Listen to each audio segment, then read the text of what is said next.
Hey, good morning, Team Church Live. We're here on our last day. Yes. It's been so good. I've loved every moment. It's bittersweet. You know, It is. It's been a long conference, but it's just the morning, and we're just going to give you a quick rundown of what we got going on today. So, Shantae, why don't you go tell us what you got going on? Yeah, so I'm hanging out with Norm again, and it's been kind of interesting and fun watching him break out of his shell a little bit. There's a little bit of awkwardness. I know you guys have been there with us to experience Norm. He's quite a character. So, yeah, I'm hoping to finally see this painting done today. Awesome. And so for me today, I actually have a lot of fun stuff going on. I am going to be talking to Subsplash. They're one of our sponsors. Super exciting what they're doing, getting to know a little bit about, what they're all about. And then I've got a really fun job. I'm going to go play some games with our interns. You guys are going to see some of what the students have going on. And I'm actually going to meet our new youth pastor as well. He's going to get in on it. We're going to initiate him into the youth world and see if he's capable of taking it on. Awesome. So, I'm going to be interviewing Sean Nepstead, hopefully. I know we said we're going to interview Charlotte Gambill yesterday, but we had amazing ministry time with Darius Daniels, and it went a little bit over, so we started our party on the patio a little bit late. But you know what? Either way, it's going to be fine. Yeah, it's either going to be an amazing going over of the morning session, or we're going to be starting the party on the patio on time. But we're glad that you're going to be flexing with us. And while you're here, let us know where you're joining us from. Submit any prayer requests. Our team is here to talk to you. And we're just happy that you're here with us last day at Team Church Live. Yes. And then tonight, Night of Worship with Jensen Franklin. You're going to be there, right? Yes, it's going to be great. I'm going to have a lot of fun stuff to go over with you guys. I think Jordan's going to be here too, right? Yep, So Jordan's going to be joining us. You guys are not going to want to miss out. It's going to be a great finale to a wonderful conference that we've been having here. Yeah. And what are you expecting from the final painting from Norm? He's got to tie in Charlotte's Web. He's so stuck on Charlotte's Web. So I'm expecting like a spider or a web, something. Yeah, I mean, he mentioned that first you'd start with the sky in the background, move to the foreground before you got to the pathways and critters. Yes, yeah. And he will not tell me what these critters are either. So I'm really hoping he pulls out something amazing. I'm thinking it'll probably go to auction afterwards. It'll be top dollar, If Norm is moving his life forward, then yes. Otherwise, it's going to be just Norm. I mean, I hope not, because that's what this whole thing has been about, right? Is breaking the norm. Yes. So. Yes. Yeah, so if you don't know our lab sessions that we've been doing in the afternoon, you got to be here in person to see them. But we've been breaking the norm, and you're going to get to hear about a couple lab sessions during our party in the patio. They're going to be talking about how they are breaking the norm at their church and their ministry and the way that they're moving their life forward. And that's what it's all about. Norm is just kind of a representation of the status quo, so to speak. So anyways, we're about to get to it. Start off some praise and worship. Got Charlotte Gambill this morning, some amazing speakers. So let's go and turn it into service, and we'll see you soon.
Good morning, Team Church.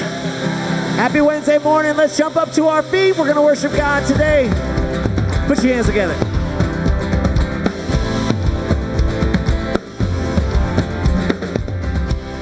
You have come. We have found life everlasting. Now alive to know your freedom, never ending.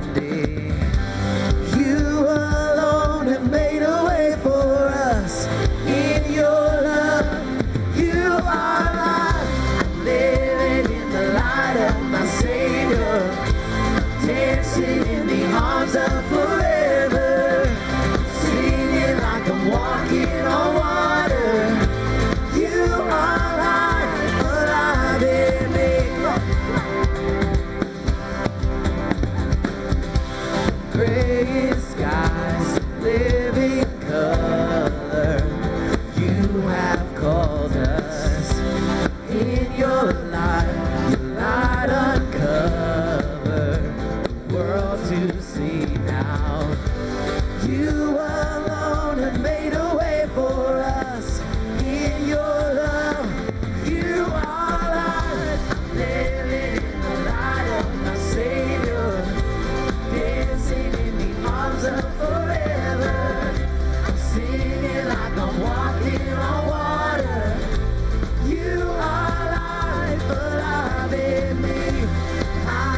that you are God, forever be lifted high.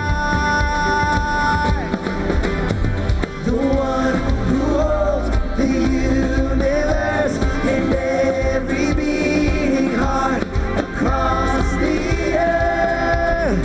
Jesus be lifted high. You are alive. I'm living in the light of my Savior, dancing in the arms of forever, singing like a walking on water. You are alive, alive in me. I give my life to follow. Your love is all I want now. You are alive.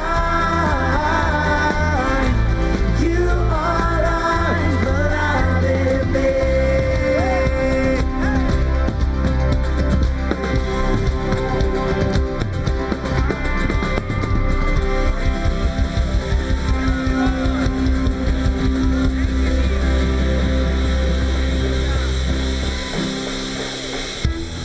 Good morning, Team Church. We're going to continue to worship this morning. Are you ready?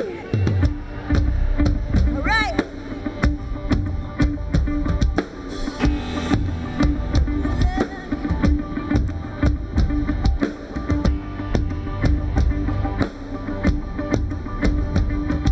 So trouble won't throw me, it won't break me, won't scare me no more.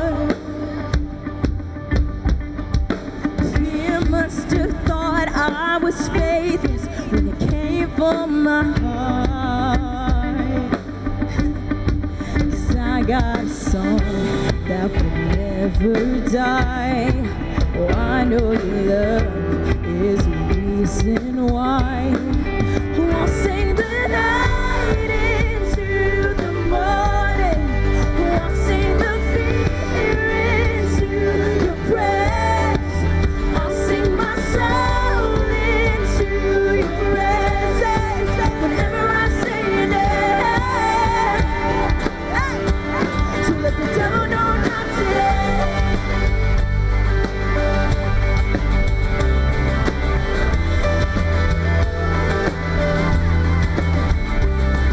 So turn me into the enemy pen as he took up that cross.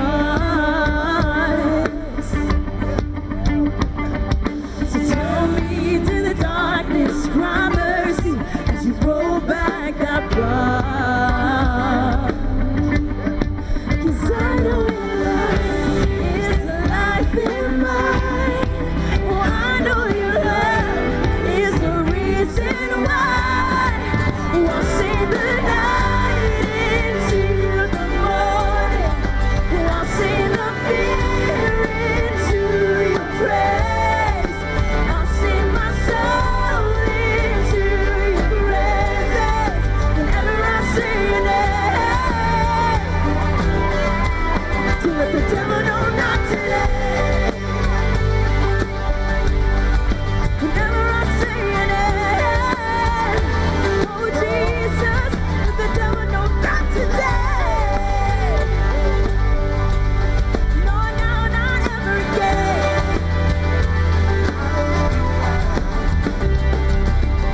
Your love stood down to crush the devil's head. 'Cause fear is just a lie. Come on, sing it out this morning.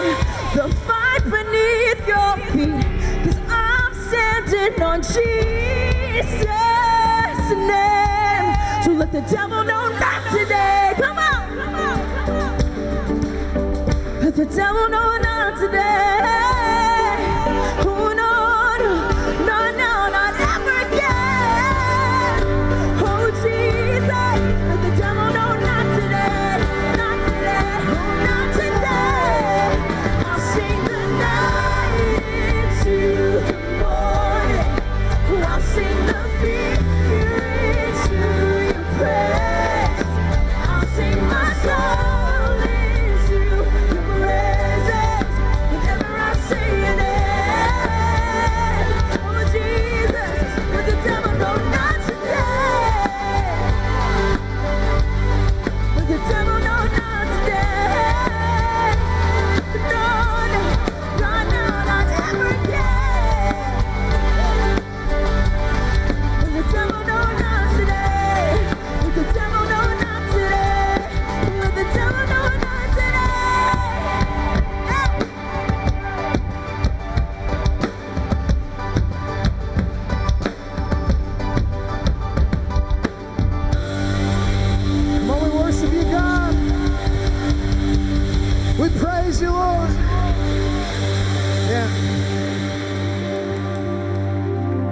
let's go to God. Father, we thank you for your presence in this place.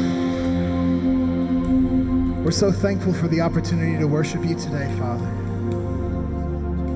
We thank you that you're with us every step of the way and that you filled this place now, Lord.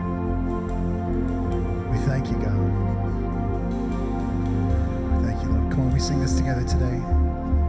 Sing Be Still. Be still and know that the Lord is in control. Be still, my soul. Stand and watch as giants fall. Come on. I won't be afraid. You are here. You silence all my fear. I won't be afraid. You don't let go. Be still my heart and know.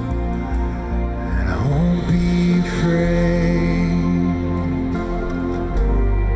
I won't be afraid, Lord. Yeah. We sing, be still and trust that what the Lord has said is done. Find rest, don't strive. Watch his faith and grace align. Yeah. I won't be afraid. You are here. You silence all my fear. I won't be afraid. You don't let go. Be still my heart and know. I won't be afraid. Oh, I won't be afraid, Lord.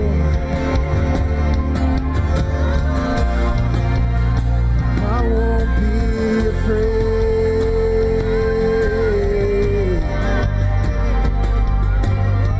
Come on, Team Church, with one voice, can we declare this today? Surely love. Oh, surely love and mercy, your peace and kindness will follow me, will follow me. Surely love and mercy, your peace and kindness will follow me. Come on, with one voice today we declare, surely love and mercy, your peace and kindness will follow me, will follow me. Surely love and mercy, your peace and kindness will follow me, will follow me.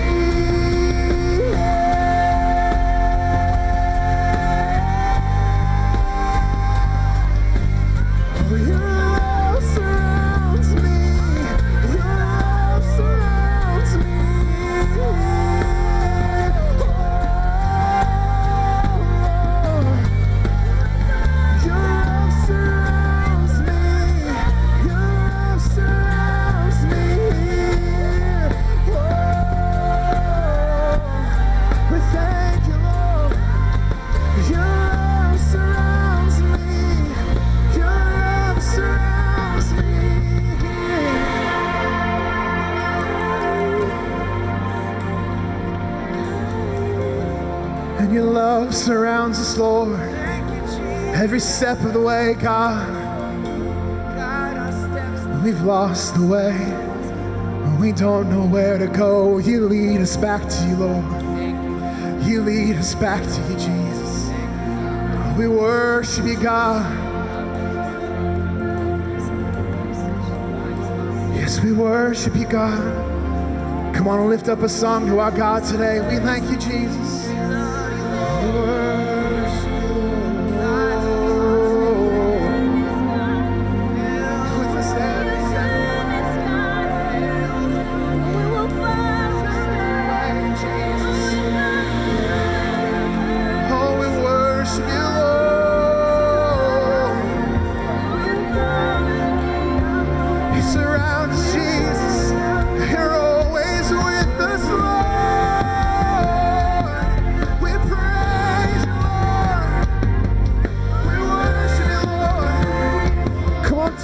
with every ounce of faith you have, let's sing it. Surely love and mercy, your peace and kindness will follow me. Yeah, will follow me.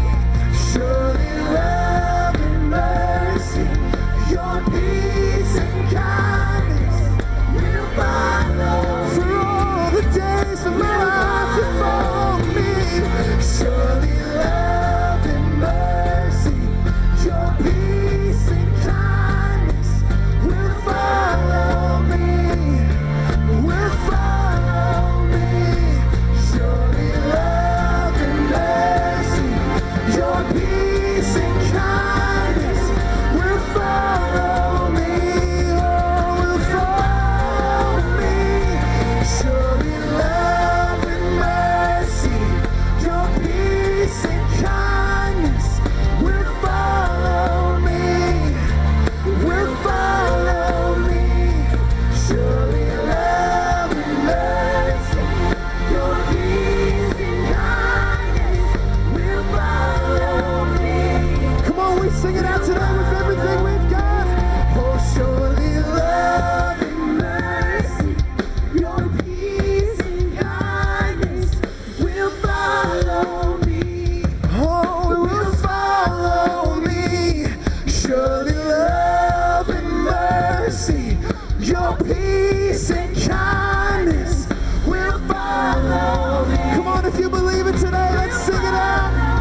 Oh, surely love and mercy, your peace and kindness will follow me. Will follow me. Surely love and mercy, your peace and kindness will follow me. Will follow me. Oh, we lift you up, Jesus.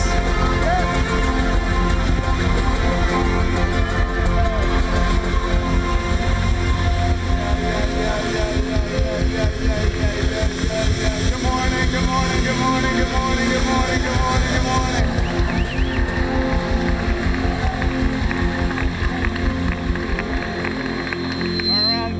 Turn around and tell somebody right now, don't be normal. Don't be normal.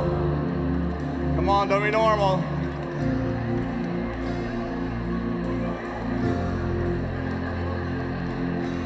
Wow, wow, wow, wow, wow, wow, wow. We are not normal. Come on, we are exceptional. We are called to be exceptional.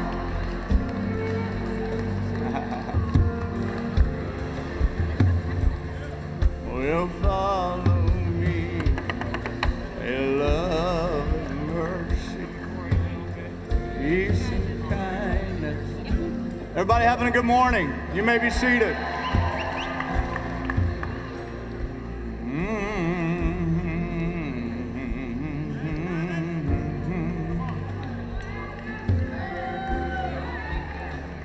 Gonna be a great day. We're off to a great start. Still more to happen, amen? Where are you, Josh Bingle? Where are you, Josh? Thank you for preaching to our students. And encourage, stand up, let everybody see this great pastor from Spokane, Washington. Jedediah, where are you? Thank you for it. Stand, man, stand. No stranger, Jedediah Turner. Mission me. I just want to give them a thank you because they are both contributing into the life of our students in their breakout services that they're having in the afternoons. And I can't think of anybody better than these two guys to just encourage, and they're both great preachers. So, hey, welcome to Team Church. You like my shirt?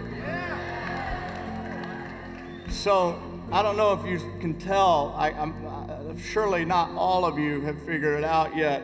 This is the T, this is the E, this is the A, is the M.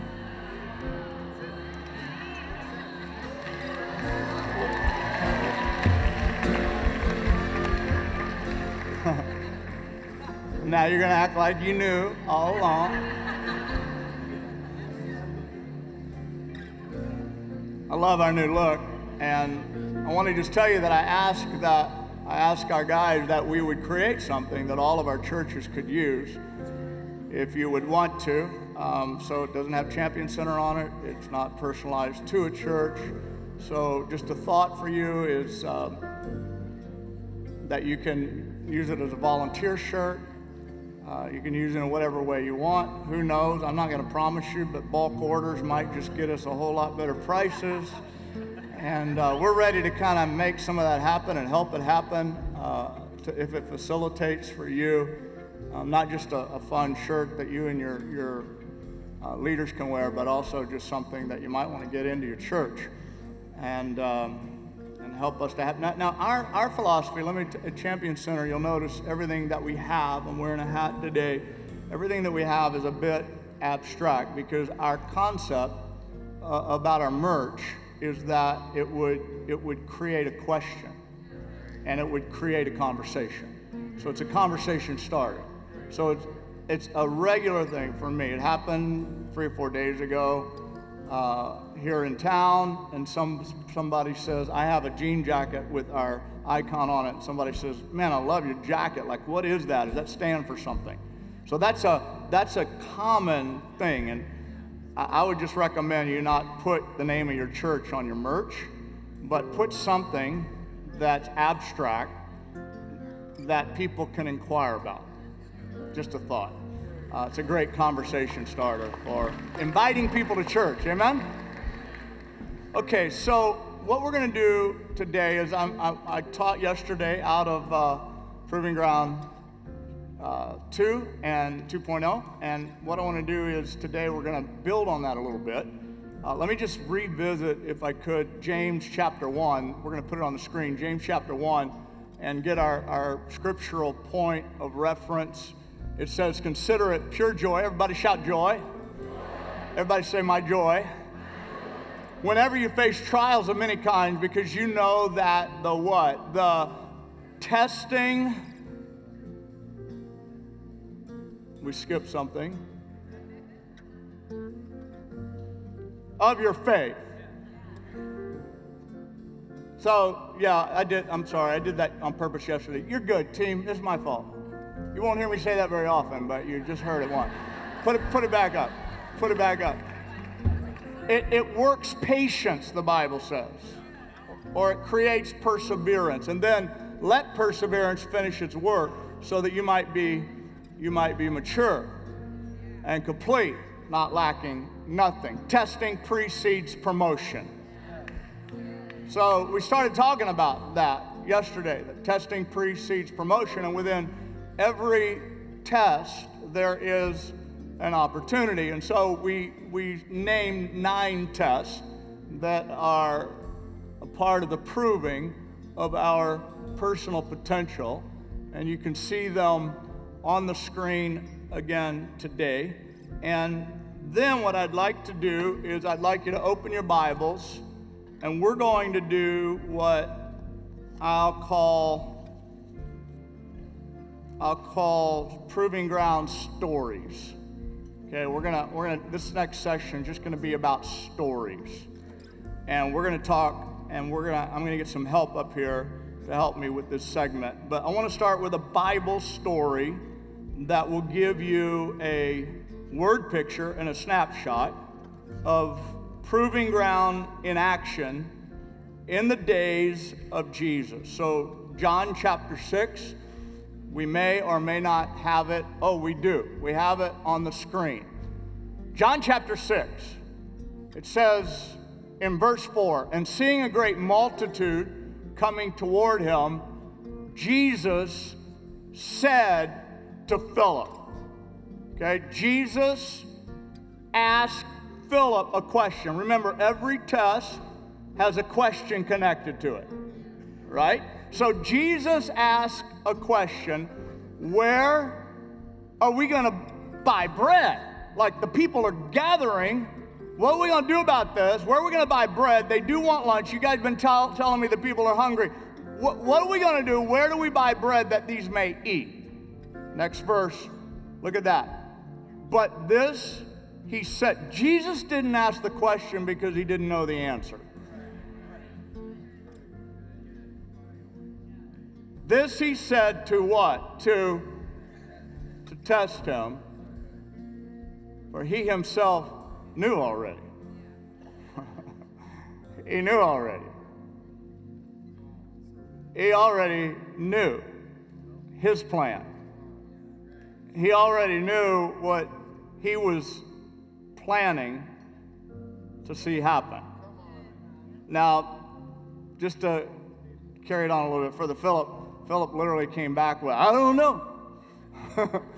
Like a truckload of money isn't enough. Like 200 denarii is not enough, or something like that, you know.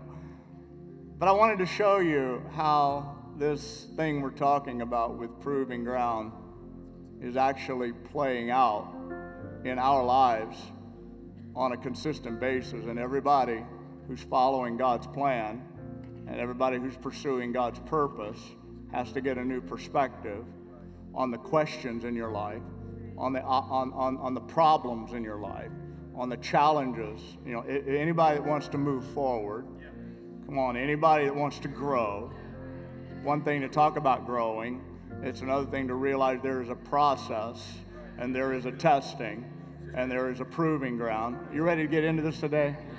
Come on, you ready to get into it today? Okay, here's what I want to do. I've asked some people to join me on the platform, and I would like them to come right now. First of all, I would like Dan Lord. Dan Lord, if you would come, please come to the platform today.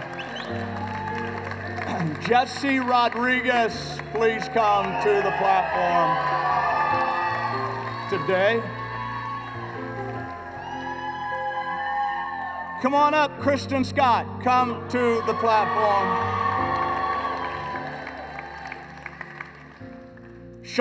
Pastor Sean Nepstad.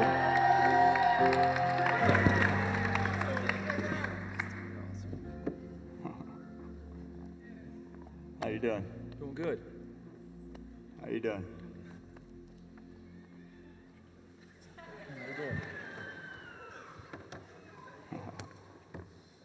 So here's what we're going to do. Via their pastors, a couple of them, and then me directly, I was looking for individuals who I could talk to who were not just lead pastors. And this is called Team Church. And we gave up the idea long ago that a lead pastor can always relate and connect with the challenges that our team has when they're not in the lead position. And so our desire is to be inclusive at our conference. And so this session, I wanted to take the time to talk to some people that I know enough about these people that are around me today that they have won some battles and they have made some progress.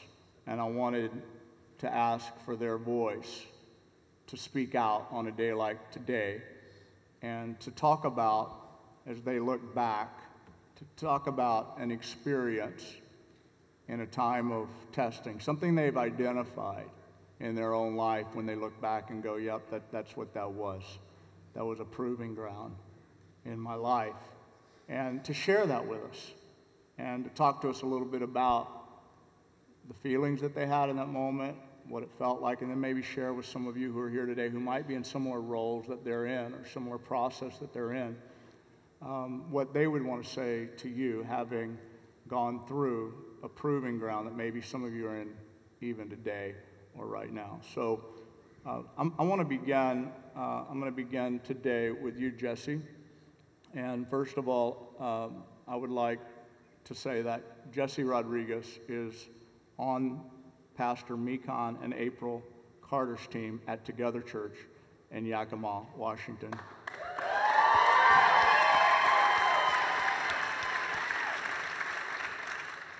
How long have you been on the team there? So I've been attending the church now for a little over 4 years, on staff almost 2 years. Okay.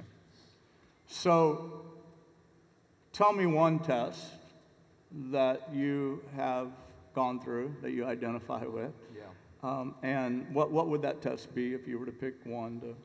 So just thinking of the 9, the first one that stood out just dead right in the beginning was the motivation test. And my pastors know pride is a huge, huge thing for me. And the thing with motivation tests is, I was thinking all the other 9 tests is, you can have those and your leaders can see those, but the motivation test is something that you have to diagnose. Like someone can point it out, but you have to really just evaluate yourself and go, is it true what they're saying to me? And so I remember when I was on, I wasn't even on staff yet, I was serving in our children's ministry, and then I was actually a co-youth director. I remember in that moment in time, and I remember like it was yesterday, it was one of the hardest conversations I had with our pastors. I can remember it like it was yesterday. My pastor called me in his office, and it wasn't just Pastor Mekon, it was Pastor April, so it was double trouble. That's double, yeah. And I was like, great, got nervous, and usually they'll warn us and go, you're not in trouble, but that didn't happen that day. And so I walk in, sit down, and pastor comes over, and he just says, I just want to talk to you, and I want to tell you something that I see. He goes, you've now been in our church now for about a year and a half, and one of the things that you say is you're here to hold up my arms, but you're actually telling a lie. He goes, it's all about you. And right there, it's just like the dagger just hits you like, oh. And I'm like, internally, I'm like, no, that's a lie. And the next thing he said is, you're on a tightrope. And he goes, you don't realize the next step you take can either make you fall completely or you're going to take the right step. So I had to walk out of that meeting just going, oh, evaluation, evaluation, evaluation. And it was a tough thing. And then for another couple of months, I remember 2 other conversations, 2 other situations that really allowed me to see and really to attack the motivation test. Because in that moment, my pastor pointed it out for me. But again, like I said earlier, the motivation test is, they can point it out, but I have to say, God, do a work in me, help me, seek me, let me take this out. And so I remember one day, and I've never vocalized this to our pastors, we were in a staff meeting on Monday, and our pastor was being very vulnerable and very honest, and he said, one of the things I'm afraid of, just started kind of like chiming off on things he's afraid of. And he says, my name, I'm afraid because I'm a campus pastor for the Lower Valley campus. And he said, I'm afraid that one day he might take all the people there and start his own church. And I didn't say anything. And I stood there, and I'm thinking I got over this pride issue thing, this motivation test, and it just hit me again like a dagger. I get out, I didn't hear nothing else he said that moment, that time. I walk out, and I call my wife, I go, babe, I feel terrible. I thought I overcame this test. But again, it was God saying, there's something there. They pointed out, but you're not willing to address. And the last thing was, and this really helped me overcome it, is a couple of months ago, we have a TSL retreat where we have all the staff and all of our school leadership students. We go to Suncadia for a couple of days, leadership. Pastor Kevin's been there.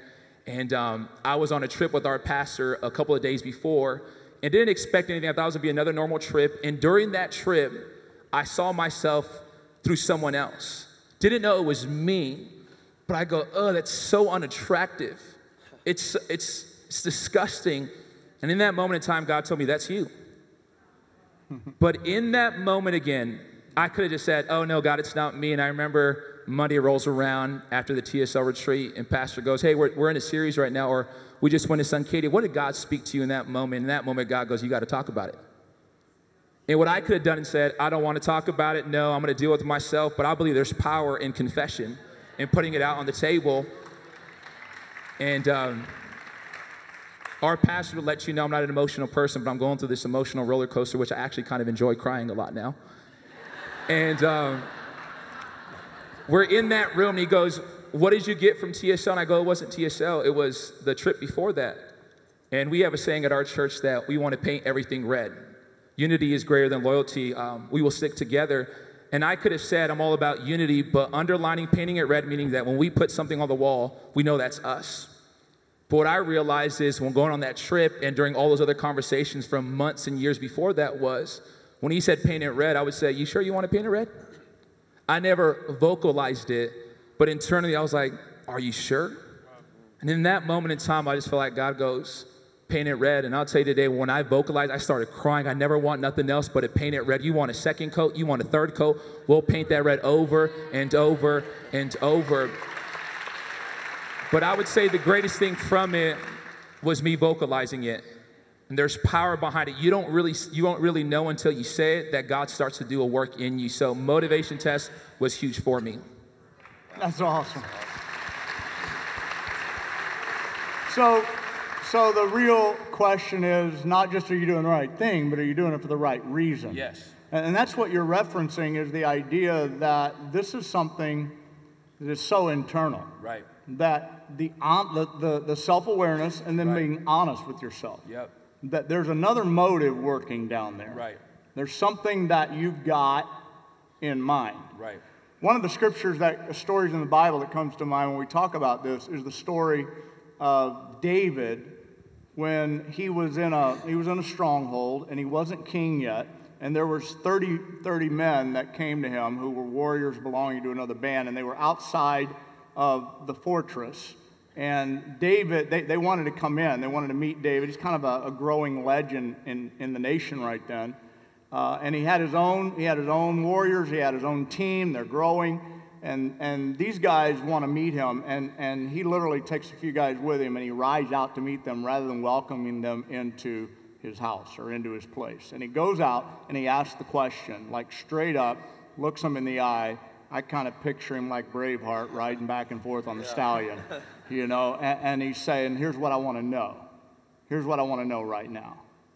I want to know if when you come to me or when you come to us right now, I want to know, are you with me? Right. Or when you get an opportunity, I turn my head, I turn my back. And then he proclaims over them, may the Lord right now strike you. May you suffer. He just like rigid, bold, talk to me. Now, I don't think David just wanted an answer. I think what David was doing was he wanted to watch them whenever they were giving the answer. And he was discerning as he looked in their eyes. He was discerning whether what they were saying was really true or not. And the leader of that band said to him, David, I want you to know, success to you, success. We are with you. We are with you heart and soul. We are with you to the very end. And after that little conversation, David opened up the doors of the fortress of his home, and he welcomed them in. And I look at that story a lot with the inner circles of leadership in our church, is that it's really important to know who you welcome in. Wow. And to know that they have the heart for the church that God put in the senior leader. So I'm talking to a senior leader right now. If someone on your team comes into the inner circle and they don't love that local church at the level you love that local church, then you open yourself up to wrong motives and someone with an agenda. This is God's church. This is not Kevin's church. Right. This is not Pastor Meekon's church, Pastor Sean. This is God's church. And somehow we got to transcend the idea that because the pastor is holding things together and saying, no, not here. That we got to transcend the idea that he's doing it for him personally. And we got to realize that great pastors are consistently giving up of their own desire. There's many times I would like to do things that I don't do on behalf of the church. There's things I want to say, I don't say on behalf and because of this church. I don't want to mess up God's church. I don't want to risk bringing strife into God's church. I want to bless God's church. So it's always fair what Pastor Meekon did. Can't believe he's such a nice guy and so soft and lovey and so gentle. You know what he did? I just want to say, don't be afraid, leaders, to have those tough conversations. And then salute you. What would you say to anyone who's in your position like that could help them? Because you know that struggle now. I think going back to just what I said at the end is you got to vocalize it. And I'm one of those people now in a situation like that is if you don't vocalize it, it starts to just mull inside of you and it starts to develop in something else and you don't realize it. But anytime I feel like, okay, if there's resistance in it or any situation, I'm going to vocalize it to Pastor April, Pastor Meekon, someone going, I don't want this in me no more. Because if I don't address it, if I just try to go, okay, it's not a big deal, it's not a big deal, it is a big deal. It's God warning you, convicting you, saying that, no, are you on this mission? Or are you trying to be you So in those moments, go to your leadership, your senior pastors, and go, hey, this is going on. If not, it will develop into something that will be harder to address and to change later on if you don't address it from the get-go. That's what I would say. So good. That's awesome. All right, Kristen, how are you, girl? Tell us this. What church team are you a part of? I'm a part of Storyside Church in Belleville, Ohio. What's your pastor's name? My pastor is Micah Pelkey. What state are you in? I'm in Ohio. Or you mean right now? No, Ohio. Hey, you're awesome every time you get on this stage. Thank you. Your home stage. We watch you. We love you. What you do. And by the way, I just want to throw this out. What you see on the platform at Team Church Conference is not just Champion Center. It's a collection of churches that are part of Team Church. The musicians coming together, and daily, nightly, and that's a dream come true for us. So I want to just ask you what tests that you could share with us that there's been an experience. You look back and you go, yep, that was a proving ground for me. Yes. I would definitely say the authority test. So growing up, I was born and raised Jehovah's Witness. At 18,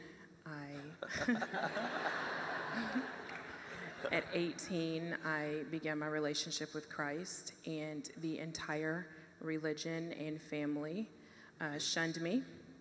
And so I began hating religion and the authority that religion brought. I read my mother's journal, and she said that she was a failure as a mother because I left and that I'm a Christian now. And so I hated any type of female authority as a result of my mother reading that one night and looking down at the blue carpet. I remember closing the door to female authority in my life. And then I was married for 7 years, and he was very abusive. In every way that you could think. He was abusive, physically, emotionally, verbally. And I remember after I divorced him, just saying I was going to close the door to any type of spouse authority over my life. And it wasn't until I'm a woman, so I'm always right. So until... Of course. Of course. Wow. Until I read the book, The Tale of Three Kings, and I saw myself. I saw myself in the book, and you actually make a point in the Proving Ground. It's the same concept that it just reveals. It doesn't correct your attitude. Authority doesn't, but it really reveals your attitude. It reveals how you see it, and I recognized. I started just being super aware. And I'm like, this is where the root of this problem comes from. This is where the root of this authority issue comes from. This is where it comes from.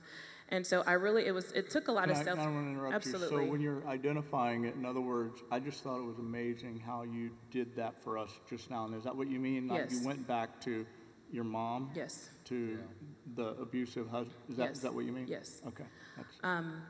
And so it just took me being honest with myself and saying, well, you're not right at this, Kristen, you're not right. And so you need to fix this. This is an area that you really, you're being challenged right now when it comes to the authority test. And I realized even coming into, actually right after my divorce, I transitioned churches, and I came to City Church, it's Storyside now, but it was City Church then. And I didn't trust my leader. I didn't trust his voice. And I sat, and I knew that I was supposed to be there, but I just sat, and that was when the process started to happen. And it just took a lot of prayer. Mm-hmm. It took for example, one of the things in your book was being aware of the authority. And then you made a statement that not all authority is out to hurt you. And I believe that because I had been hurt by such big pieces of authority, I thought they were all going to hurt me. Yeah. So I lived guarded. I lived with the brick wall around my heart that you're not going to get to me again. You're not going to get to me. But I've learned through the processing the authority test and beginning to trust leaders and beginning to trust the fact that not everybody's going to harm me, not everybody's going to hurt me. I don't have to live with this wall. It gets lonely. It gets lonely when you choose to live that way.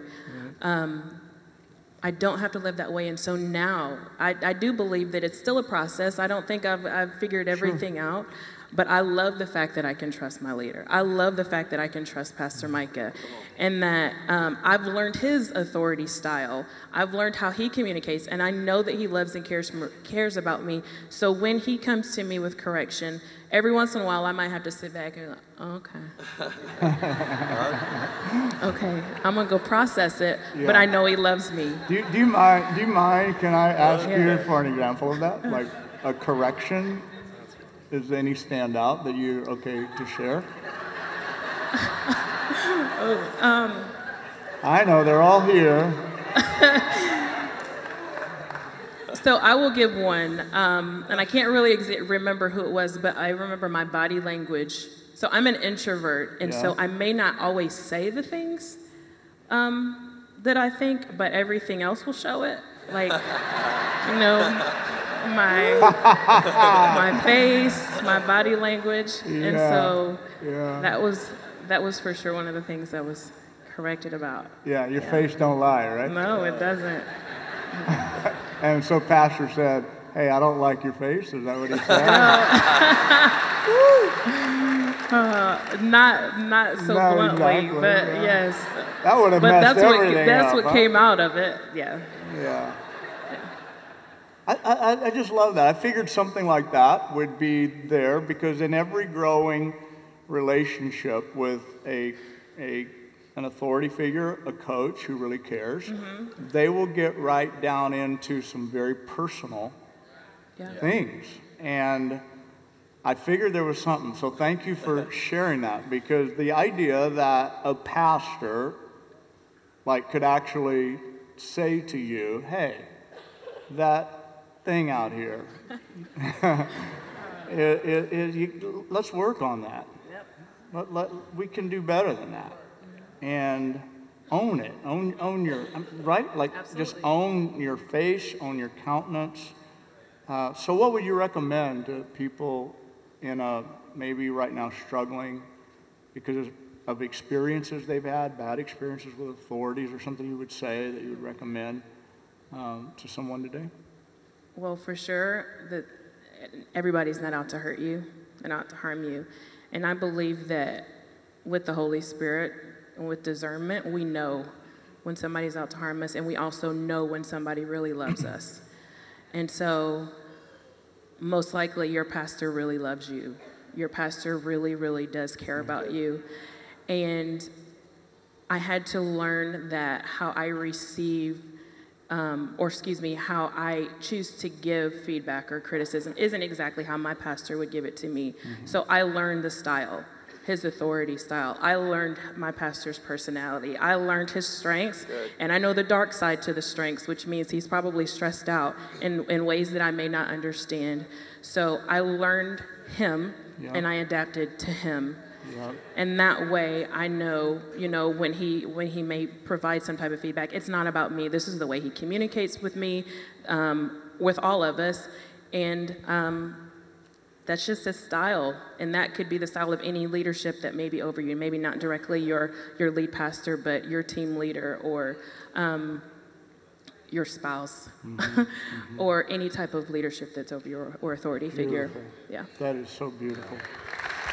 Wow. I really feel like that your story is a continuation or a story representative of what Dr. Daniel spoke on yesterday morning when he talked about there's some things that you can't pray your way into the change. Right. It's deeper, and so I just want to tag that this is what the doctor was talking about When he says we pray, we go to church, we go through all of the outward dynamics, and then we assume that that will take care of the issue, and it doesn't. And so, hats off to you, compliments to you for the journey you've been on and the way you've processed and the way you've got to where you are today. Dan Lord is over here to my right, and I first of all want to say it's a really personal, it's a great treat for me to have him here and to have him on this platform with me, and you're going to hear why in just a few moments. But Dan Lord has been an executive pastor on staff with Pastor John Siebling in Memphis, Tennessee for the past 13 years. Dan grew up in my home church. I was Dan's youth pastor. And he's not allowed to talk to any of you about anything. Pastor Sheila was my Sunday school teacher. Amazing woman. Sheila and I love him and Paige deeply, and we've had a bit of a distance between us. And I just asked him yesterday if he would join us on this panel. So Dan, talk to us. What's the one? Let's start with one of the experiences that you've had. You look back and you know that was a proving ground in your life. Yes, well, first of all, thank you for bringing the book back out because we've been wanting it. Thank you, Pastor Kevin. I would say the wilderness test. I was thinking that really came on strong when you asked me which test. And I was remembering a season in my late 20s. I'd been youth pastor for a while, and our church was small, and I was believing for more and hoping for, big things to happen in my life. And you had these little stinky teenagers in a back room, and it just didn't feel like anybody even knew what we were doing back there. I can remember people asking, like, so what do you guys do, like play games? And I was like, I'm raising up world-class leaders. No, we're just like leadership factory. We're going to change the world from this little youth room, and it's just felt degraded and demoralized, just like lost and alone. And it wasn't Moses wilderness, but it was a youth group wilderness, My pastors were out of town a lot. Our worship pastor was in a notable Christian group, and he was gone all the time. And I would just show up and say hi to the church secretary a lot, and it was just really lonely.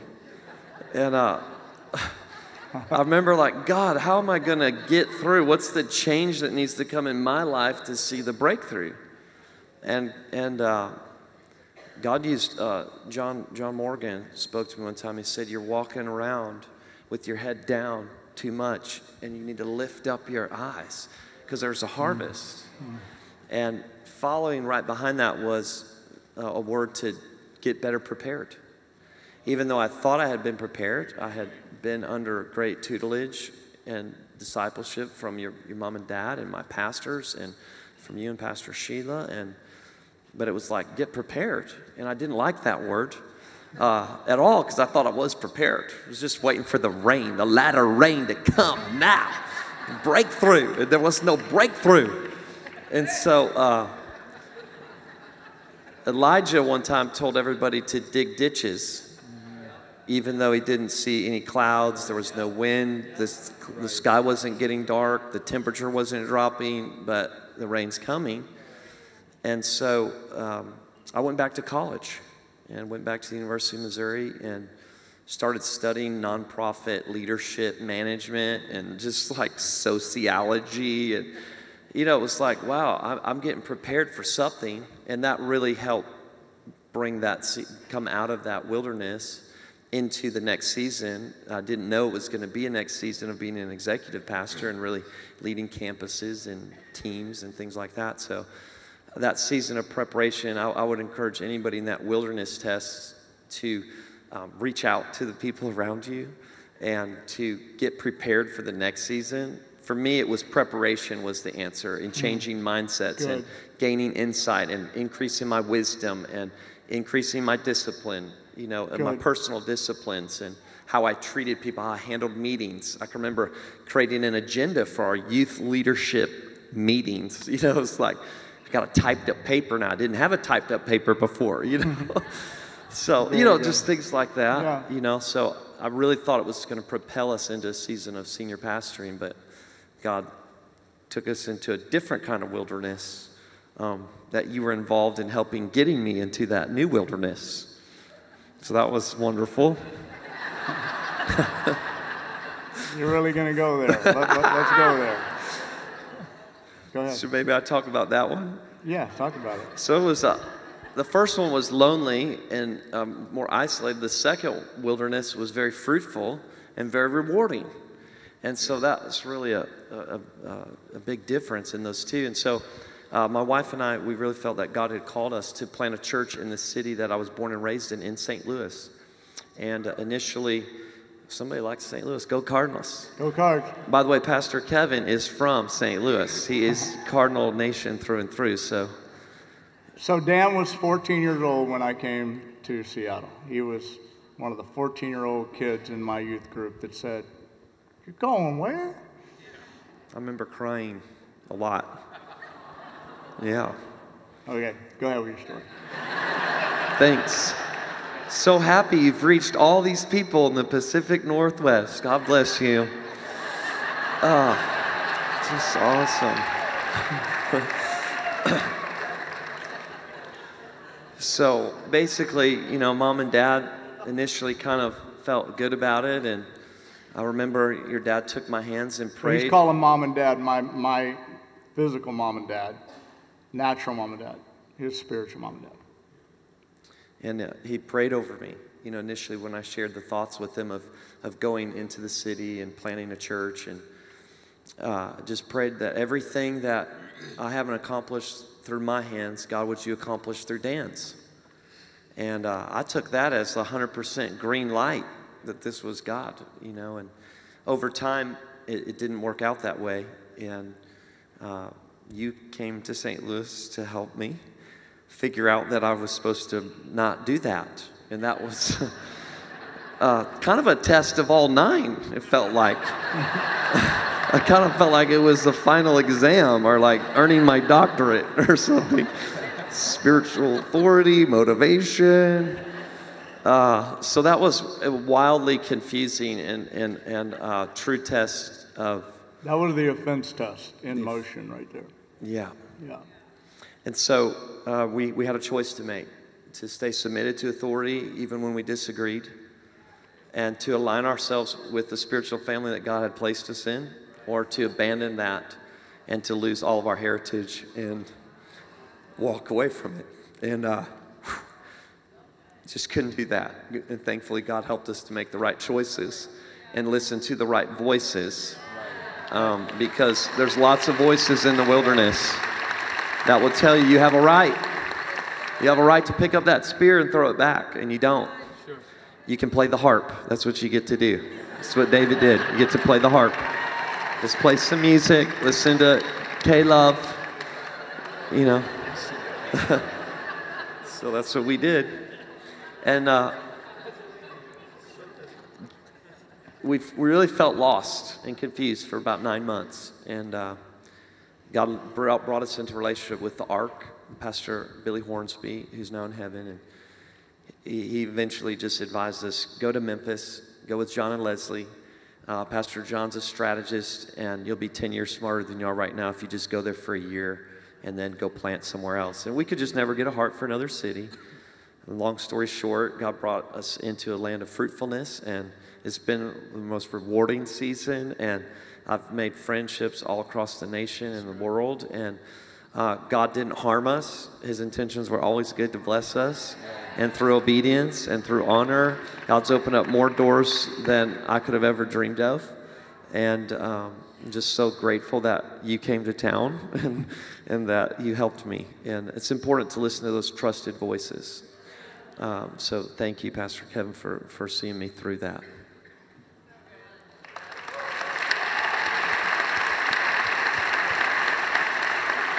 So often our stories are they're not finished when we think they're finished. I've shared this, and usually he remained nameless, but I would talk about the young man who I asked not to start his own church after he had grown up and served as a pastor, and there was an older pastor retiring and a new pastor coming in, that I asked this young man if, on behalf of the church that he and I had both grown up in and that we both loved, I just asked him, will you not, and here's how I look at it, will you not divide the baby? If you remember in the Old Testament, there's a story where Solomon was trying to figure out who the real mother was. And the only way to find out who the real mother was to say, bring the sword. I'll cut the baby in half, and you can have half, and you can have half. And the one that wasn't a real mother, Right. but the real mother said, no. No, no, no, no, no, no, no, no, no. No, let her have. I asked Dan,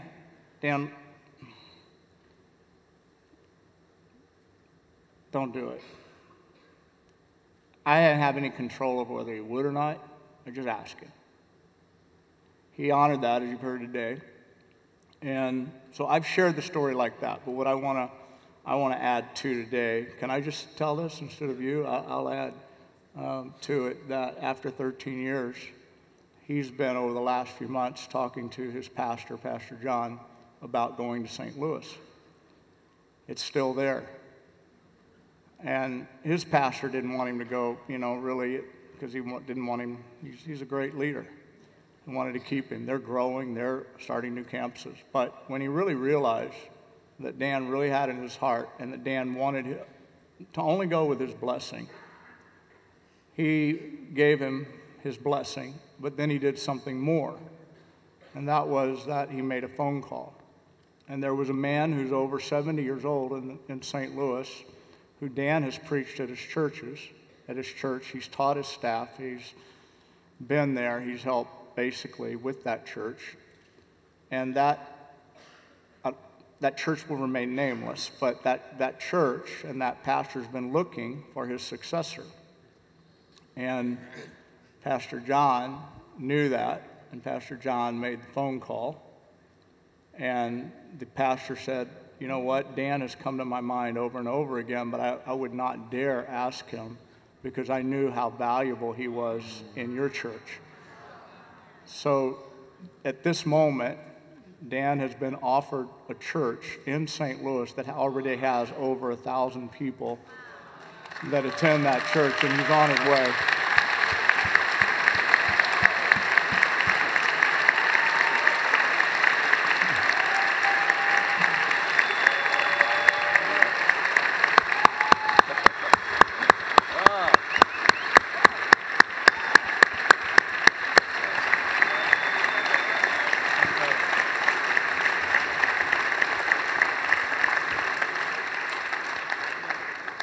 I just think that's a beautiful story of honor.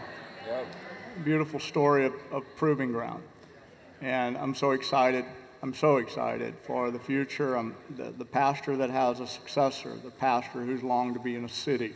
I mean, there's just no downside to the whole thing. And then you could say, well, Dan, he's lost. No, he hasn't. There's friends right here today in this room that he made because he's been a part of the Ark. The Ark is one of the greatest. Thank you, Jason, for being here. San Francisco planting a church with the Ark right now. One of the greatest organizations of church planting. He's been in the middle of all that, and he's made so many more friends in ministry and in life. And now he's also not, he's just, it's as if the Lord is giving him something from another person's labor at this point. So nothing's lost. Do you understand what I'm saying? And that's how God works. Yes. When we do the right thing. So, all right. Last but not least is Pastor Sean Nepstadt, who spoke brilliantly for our church this past weekend, and has become a good friend of ours. And when I introduced Sean over the weekend, and when most people would introduce him, his bio basically says this. In the past 7 years, by the way, he's the only one who I told what test he had to talk about.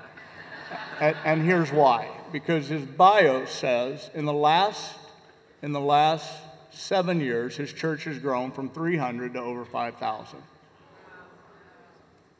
But it doesn't tell you about what happened before the last 7 years. And I asked him to share the backstory. I asked him if he would talk about the test of time. See, the test of time either makes you bitter or it makes you better. Yeah. The test of time will prove whether you are a milk person or a wine person. Milk doesn't do well in time. It sours and it gets bitter. Wine gets better with time. So I've already revealed the experience that you had, the test of time. Why don't you talk a little bit about it? You talk about lemons. When there's an old adage that says, when life gives you lemons, you make a lemonade. We weren't making lemonade. We were just throwing those lemons hard at people's faces. Just anybody we can think of. And it's interesting because that phrase, don't you test me, don't you test me, don't you test me, that's a phrase we say to people. And unfortunately, we've taken that same mentality, we turn to God and we say, don't you test me, don't you test me, and we've forgotten that there are certain benefits and life lessons that cannot be achieved any other way. And we are looking for the right answers, and we want the answers fast. I don't know about you, but I want them fast. And like in high school, I cheated a lot on tests. So about 11th grade. And then I started doing my homework, and then I got straight A's. It was crazy. I'm not sure why nobody told me to do my homework before then. But like if you think back to high school, you never cheated off the dumb kid in class. Right. Because you can't get the right answers from the wrong places. Like even if he offered, you're like, nah. I'm good. I think I'm just gonna guess, you know? Yeah. So good. For us, we started the church when I was 24 years old. And I'm fifth generation pastor on both sides of the family. And you gotta be half crazy to start church at 24. But our city was in luck. I'm 3/4 crazy on my daddy's side. We have 4 girls under the age of 2. We had a double stroller. You've seen a double stroller. We had a triple stroller and one on a leash. Don't judge me. And so we started this church, and I didn't know any better. I just thought, it's insinuated, right? You preach your heart out, and you have great worship, and the church will grow, where ours was not. And we were stuck for 7 years. 7 years, 0 growth. 300 people, which for some people is a lot of people, other people it's not that much. It's just where we are.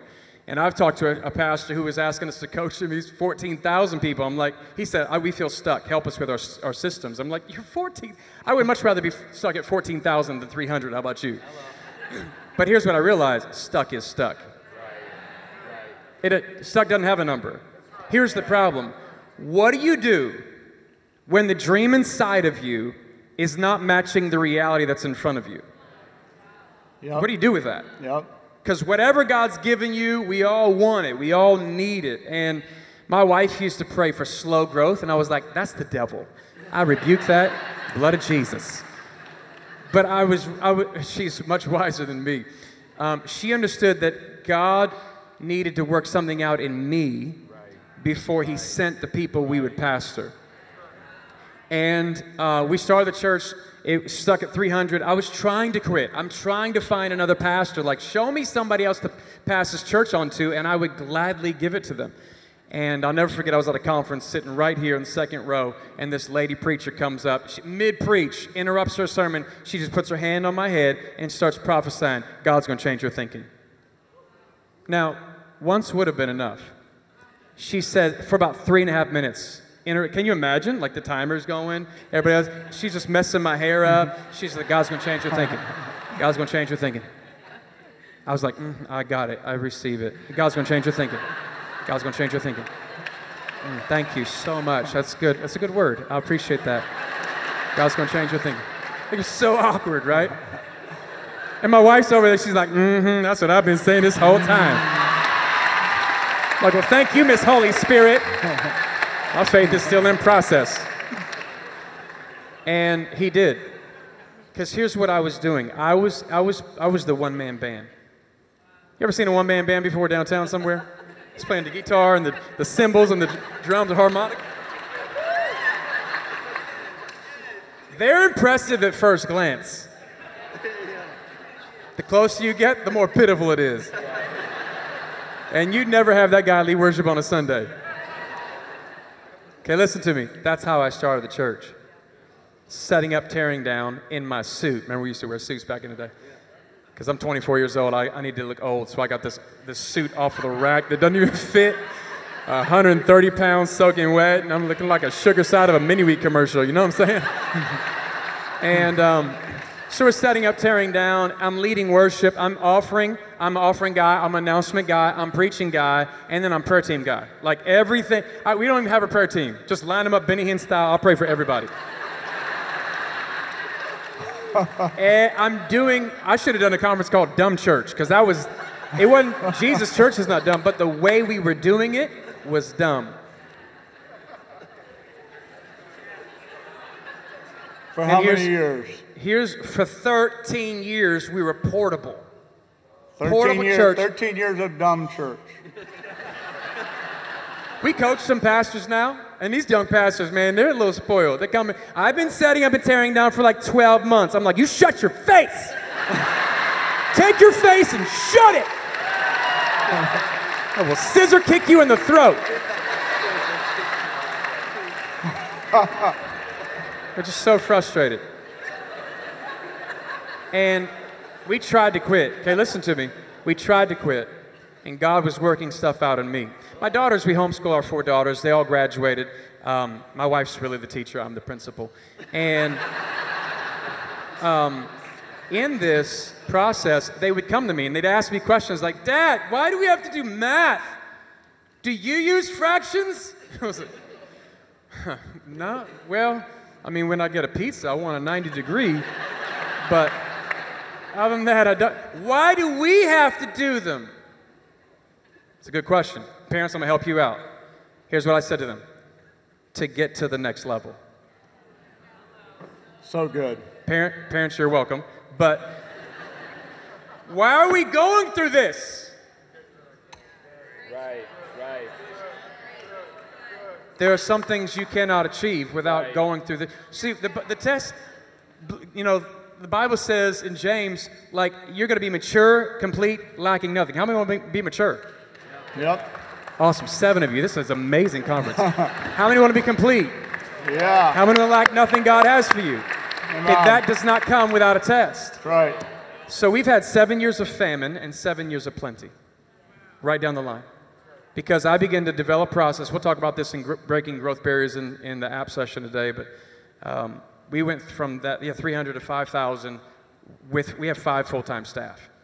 So God was taking me as the one-man band and now helping other people find out their gifts. And here's my big thought. My big thought is I'm scared to think about where all these people would be had I quit because I couldn't pass the time test. Paul says this. So good. We glory in suffering. No, we don't. None of us came. It's like, hey, I went through hell this week, up top. But if you read the next verse, he lets you know a secret. He says, because we know something. Like, how do you make it through the time test? You better know something.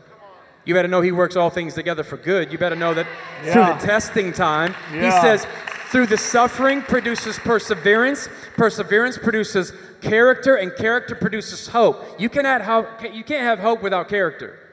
And you can't have character without perseverance. And apparently you can't have perseverance unless you go through something. Like if anybody could have given up, it was Joseph. 13 years of being sold by his like the worst thing my brother ever did. He never sold me into slavery. He would put me on my back like this and put his knees on my my elbows and then spit, so the spit would come down and like slurp it back up. That's my brother. But he never sold me. But he never sold me. And he was human trafficked. Listen to me. He was human trafficked, falsely accused, thrown in prison, and forgotten. And when he comes to this place, like if you read that story of Joseph, every once in a while, it's like hell, hell, hell, and then it's, and the Lord was with Joseph. Like a little, it sounds better with a British accent. And the Lord was with Joseph. Every once in a while, like God was still with him.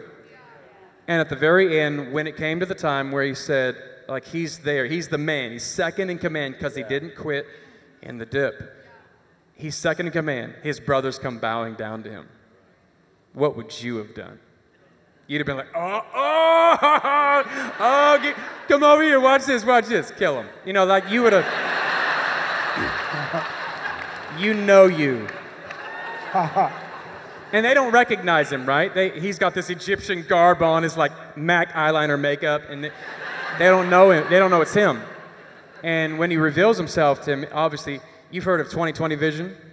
Let me give you 50/20 vision. He says, you intended to harm me. I can imagine him, his voice shaking, tears streaming down, mascara's running, and he says, he says, you tried to kill me. But God has used this, not for myself, but for the saving of many people's lives. Listen to me, everybody. The benefit of passing the time test is the saving of many people's lives. Yeah. Wow. Come on, let's thank these guys. Thank you so much.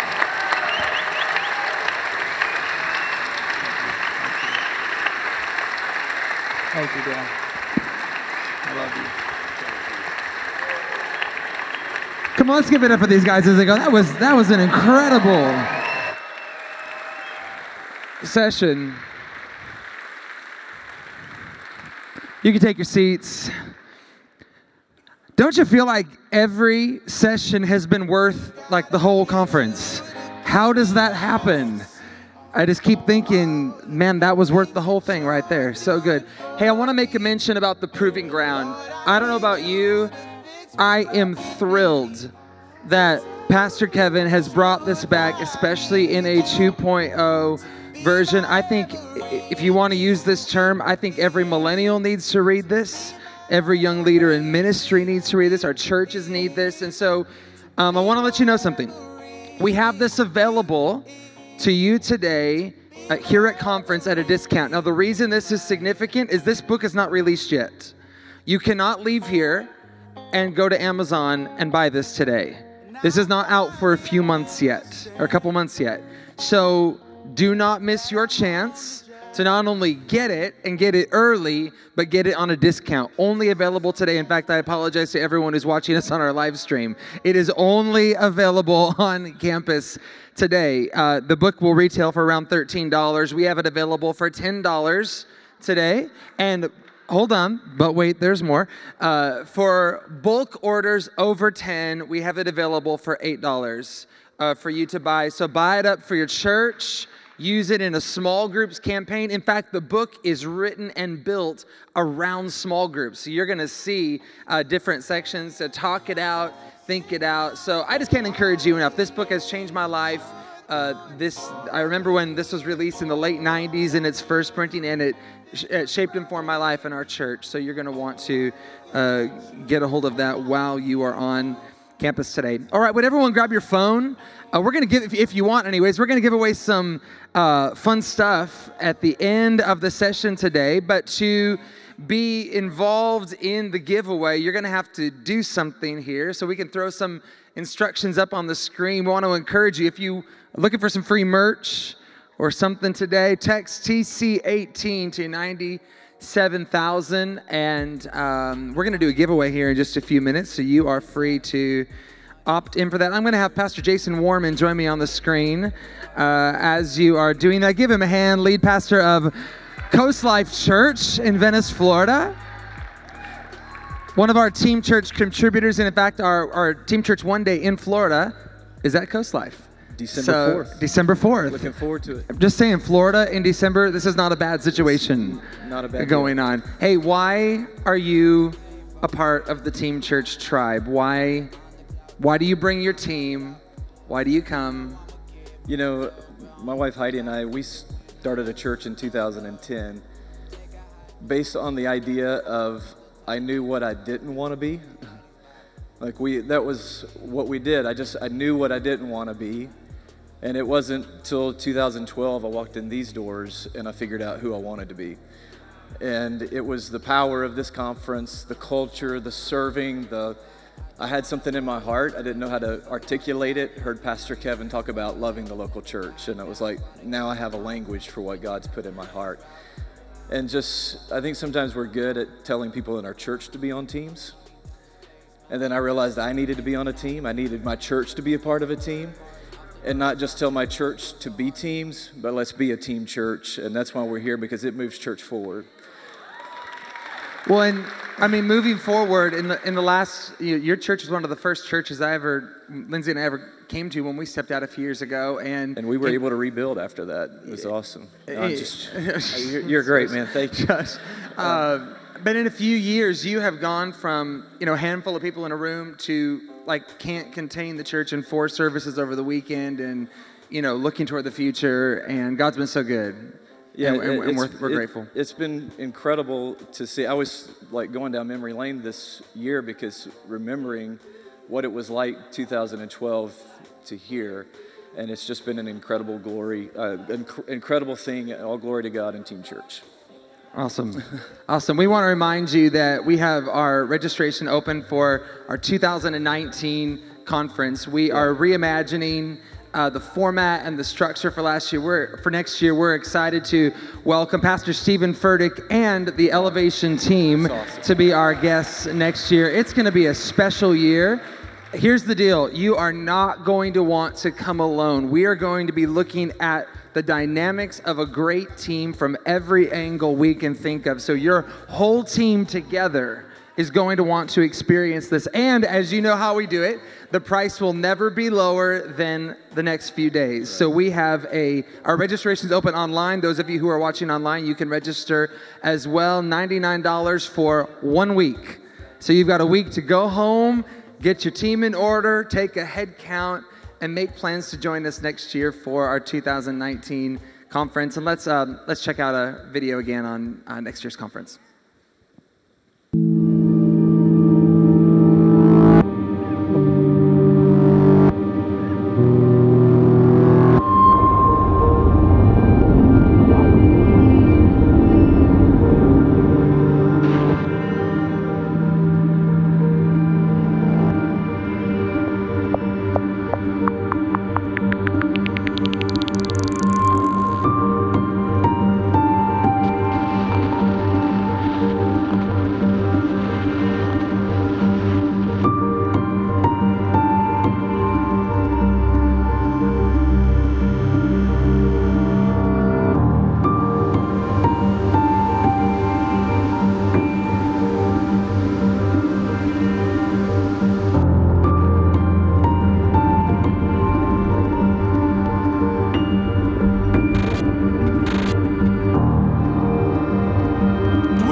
Also, by the way, I want to encourage you to head up to the lobby today. We have some merch available with our new look on it, and we would love for you to grab all that up during the next break, during lunch break. Well, hey, like any good, buffet, when you're at a restaurant, you just got to kind of keep making room for more.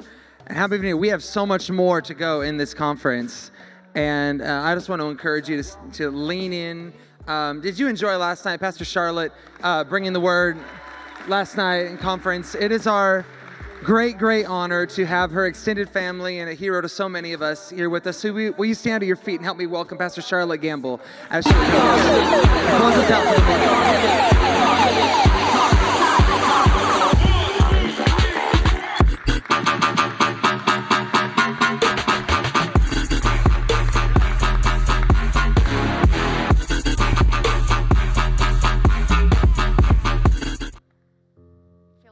To dance for you. Am I on?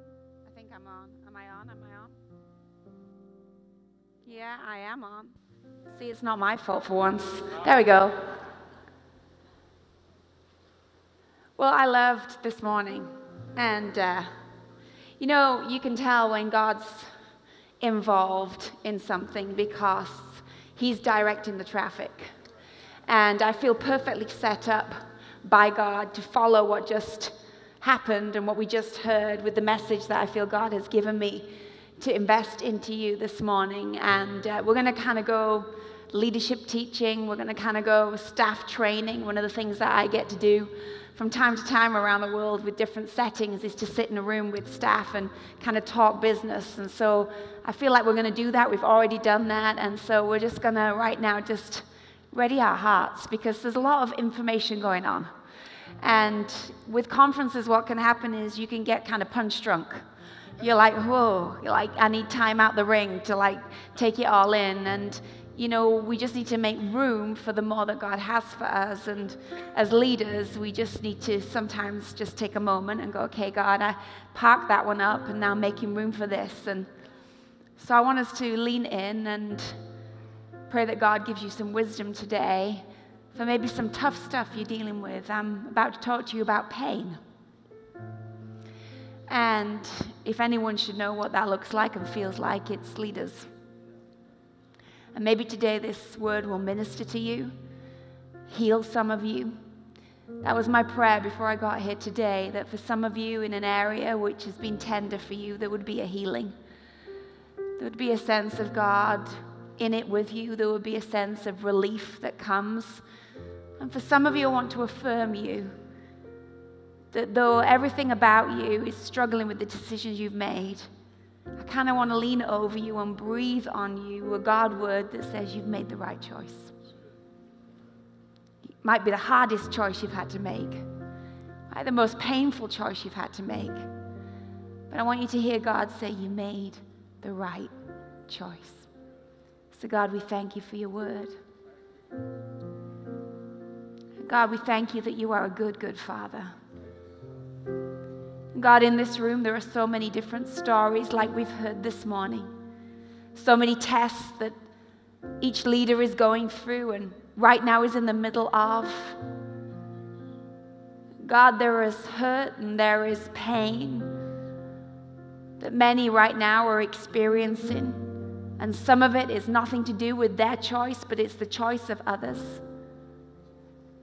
And God, I just pray in this next few moments that you would heal any wounds, that you would wash the weary, that you would refresh the tired, and that you would affirm those that right now are saying, God, have I made the right choice? And God, once more I pray that I would get out of the way. God, I just pray in this next segment, Holy Spirit, have your way. Just have your way. Correct, challenge, change, just have your way. Today, this word for some of you is going to make you need to make a different decision. Some of you are in reaction and God's going to challenge you, but I am asking you in this moment, every single one of us, to say, God, you have your way. And if I'm wrong, God, then help me get right. And if I'm making a bad call, God, help me make the right call. In Jesus' name, amen. You may take your seats.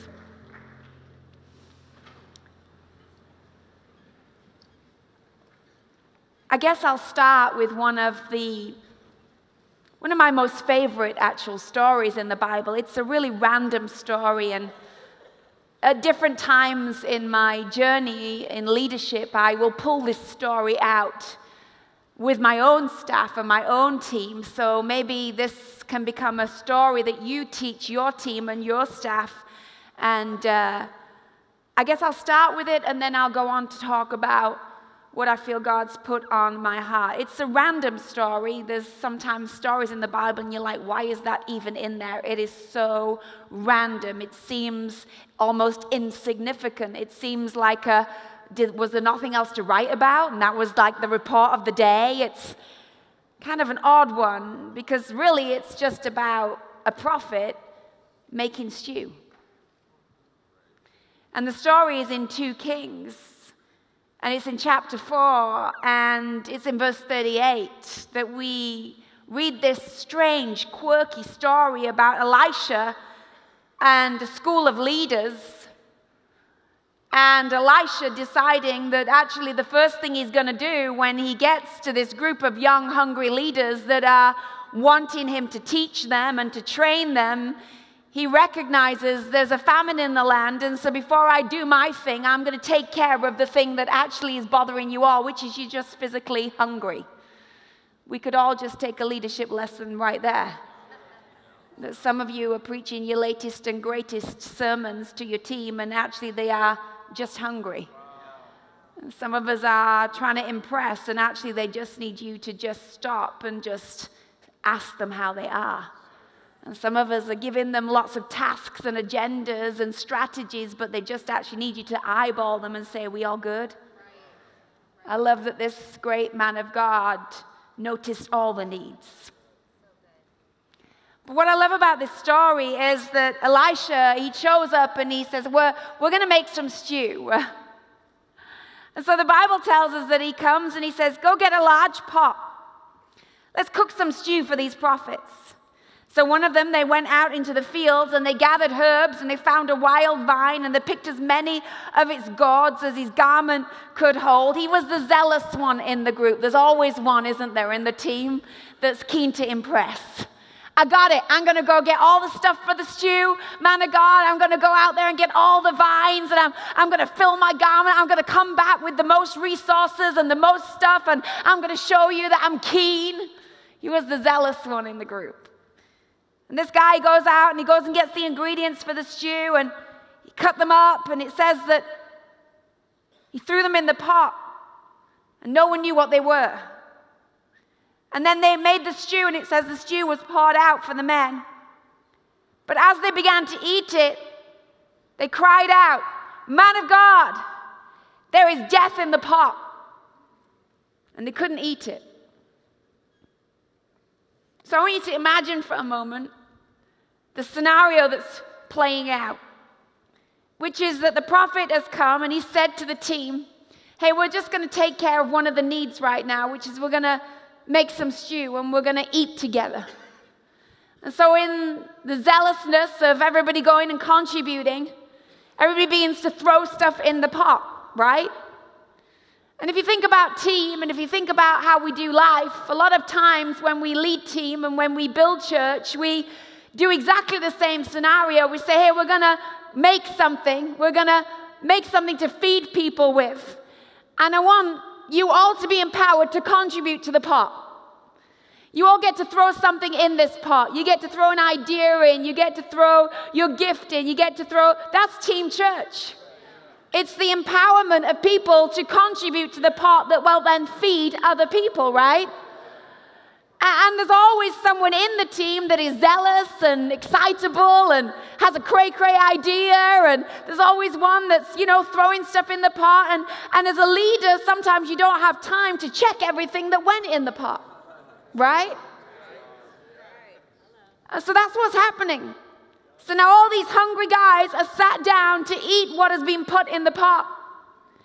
And someone tastes it. And this is team goals right here. Because someone tastes it. And as soon as they taste it, they say, whoa, everybody stop. There's something off in this pot. Someone's thrown something in this pot that doesn't taste like we want it to taste. Hey guys, everybody stop eating, because if you swallow what I just swallowed, it doesn't taste good. This is what you want in your team. You want a team that are so good with one another, so all want each other to win, that there's no ego stroking, and there's enough honesty in the room that when it doesn't taste right, you just shout it out and go, it doesn't taste right. Someone threw a fence in the pot. Hey, this doesn't taste like what our pastor said we should be making. This doesn't taste right. I don't want anyone else to eat what is in the pot. There's something in the pot that tastes of an attitude. There's something in the pot that tastes about an agenda. There's something, that's what we heard this morning.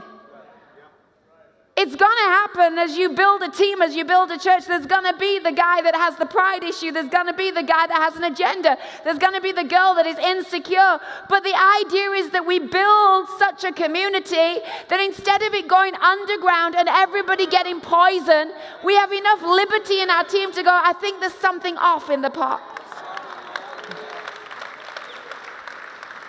So, as bold as anything, this guy doesn't care who it was that dropped in, and he's not asking for anyone to be pulled into the middle and called to account. He's just saying, for the sake of the bigger picture, I've tasted something that doesn't taste quite right. I, just as a side note, before we carry on this message, feel to say to some of you pastors and leaders in here, be careful who you let feed your team. You might bring a speaker in, and they might be awesome, but if there's something off, if there's an agenda that's off, and you taste it, then you need to know that what you're tasting is what your team are also tasting. And what they walk away with is the poison that was in the pot, not just the stew that was in the pot. And they're going to think that's what you want them to eat. And therefore, they're going to start making stew like that in their department too. So when we taste it and you feel like that's a little God prompt, something was off. You know, I've been around people that are very gifted, but there was something about what they said that just was a little off. I can't put my finger on it, but the aftertaste in my mouth is not good. Death in the pot. There's death in this pot. Everybody stop eating. Here's what I want to show you, and this is just the intro, and then we'll get to the message. This one's for free. Elisha goes, everybody put your spoons down. Nobody needs to panic. Don't need to go on a witch hunt. Don't need to freak out. Elisha says this. Get me some flour. And he got the flour. And he put the flour in the pot. And then he said, okay, we're all good. Everybody carry on eating. Here's what I want to suggest to you today. We need more leaders with more flour. With wisdom that becomes flour in the pot, because this is what we often do as immature leaders. When we hear there's death in the pot, we get the pot and we throw all the stew out. Well, there's death in this pot, so I'm just going to throw it out. I'm going to throw your idea out. I'm going to get rid of the staff member. I'm going to get rid of the team. I'm going to get rid of the department. I'm going to get rid of the conversation. Because you know what? There's death in this pot. But you know what? Every time we throw the stew out, we have to start all over again. And I think God wants us to become more mature and go, yes, there is death in the pot, but I have flour in my pocket. And the flour in my pocket is wisdom that will neutralize the poison, will settle the unsettled, will stabilize the insecure, will help someone in their proving ground test, will come and put a word in the ear of the young man that wants to start his own church and it's not the right time. And my flour in this pot will save the stew. What we just heard Pastor Kevin talk about was someone saying, I want to save the stew. And so I want to ask you to do something that is flour to the pot instead of death in the pot. And I think a lot of us in our teams, we have thrown stuff out that was complete wastage that did not need to be wastage. If we'd have just had flour in our pocket, we could have saved the stew. So I guess what I want to go on to teach you in the next few moments that I have with you is some flour. I want to give you some flour. Flour for your pocket as you leave here. Flour for the times when it feels unbearable and the weight feels too heavy. Flour for the times when you want to lash out, but flour would say, don't lash out. Flour to hold you in a time when you want to run. Flour to maybe hold your tongue when you could have your say. It's just some flour for your pocket, because I think God wants you to save the stew, not throw it away. I think all those years that you have labored, He wants you to build on, not throw away with some dumb thing you do because you feel like you need to have your say. So I want to talk to you about pain. Because pain is inevitable. I didn't get many amens for that statement. Didn't get no one standing up and hooping, hollering, and shouting me down for that statement, but it's as true as any other statement you would whoop and holler about. Pain is inevitable. If you're going to live life, pain is inevitable. And if you're going to lead, pain is for sure inevitable. But I guess what I want to teach you is what I wish someone had taught me years ago. That pain is, yes, inevitable. But no one told me that you can pick your pain. The best way I can illustrate this is to take you on a little adventure with me as I explain to you what happened to me this time, like January last year or the year before. For many, many years, my husband, that is from this area, has been on a campaign. And the campaign has been one that he has recruited other people into. The campaign was called Get Charlotte to Go Skiing. I did not grow up near mountains. I don't wake up in the morning wanting to fling myself off buildings or out of aeroplanes. And God did not give me that DNA. I have 2 legs. I don't need to attach things to them and throw myself down a hillside. I'm good. But my husband really wanted me to go skiing, and then my kids got on the bandwagon and they wanted to go skiing, and then our best friends loved to ski, so then they all joined the campaign trail, and I resisted, but I had a moment of weakness. And in the moment of weakness over dinner at our friend's house, I said, okay, I'll go, not knowing that in the next 10 minutes the trip would be booked. Money would have left our bank account, so that I could not go back on what I said in my moment of weakness. So just over a year ago, I found myself on skis at the top of a mountain in the middle of France. We had an instructor, and my kids clearly straight away got the skiing bug, knew what they were doing, and now they were stuck with the embarrassing mother who was snow plowing and holding everybody else up. So my kids looked at me lovingly and said, Mum, we really don't want to hang with you anymore. We kind of want to go with Dad and the others that know how to ski, so you can have the instructor all to yourself. Thanks, kids. So Billy, no friends, had a full day on the mountain while they went off skiing, and the instructor had gone home, and I just thought to myself, I'm going to beat this thing. I'm going to beat this fear, because I don't like heights. I don't like being out of control. I don't like ice. And there was icy conditions. The snow was really bad, so it was pretty much sheet ice with a thin layer of fake snow over the top. I'm just giving you the context for what I'm about to tell you. I go up the mountain in the cable car. No one's with me. I get to the top of the mountain, and I'm like, I'm going to beat this. I am not letting my family be without me all week. I'm going to beat this thing. I get on the skis. I go down the hill, and as I'm coming down this mountainside, I get faster.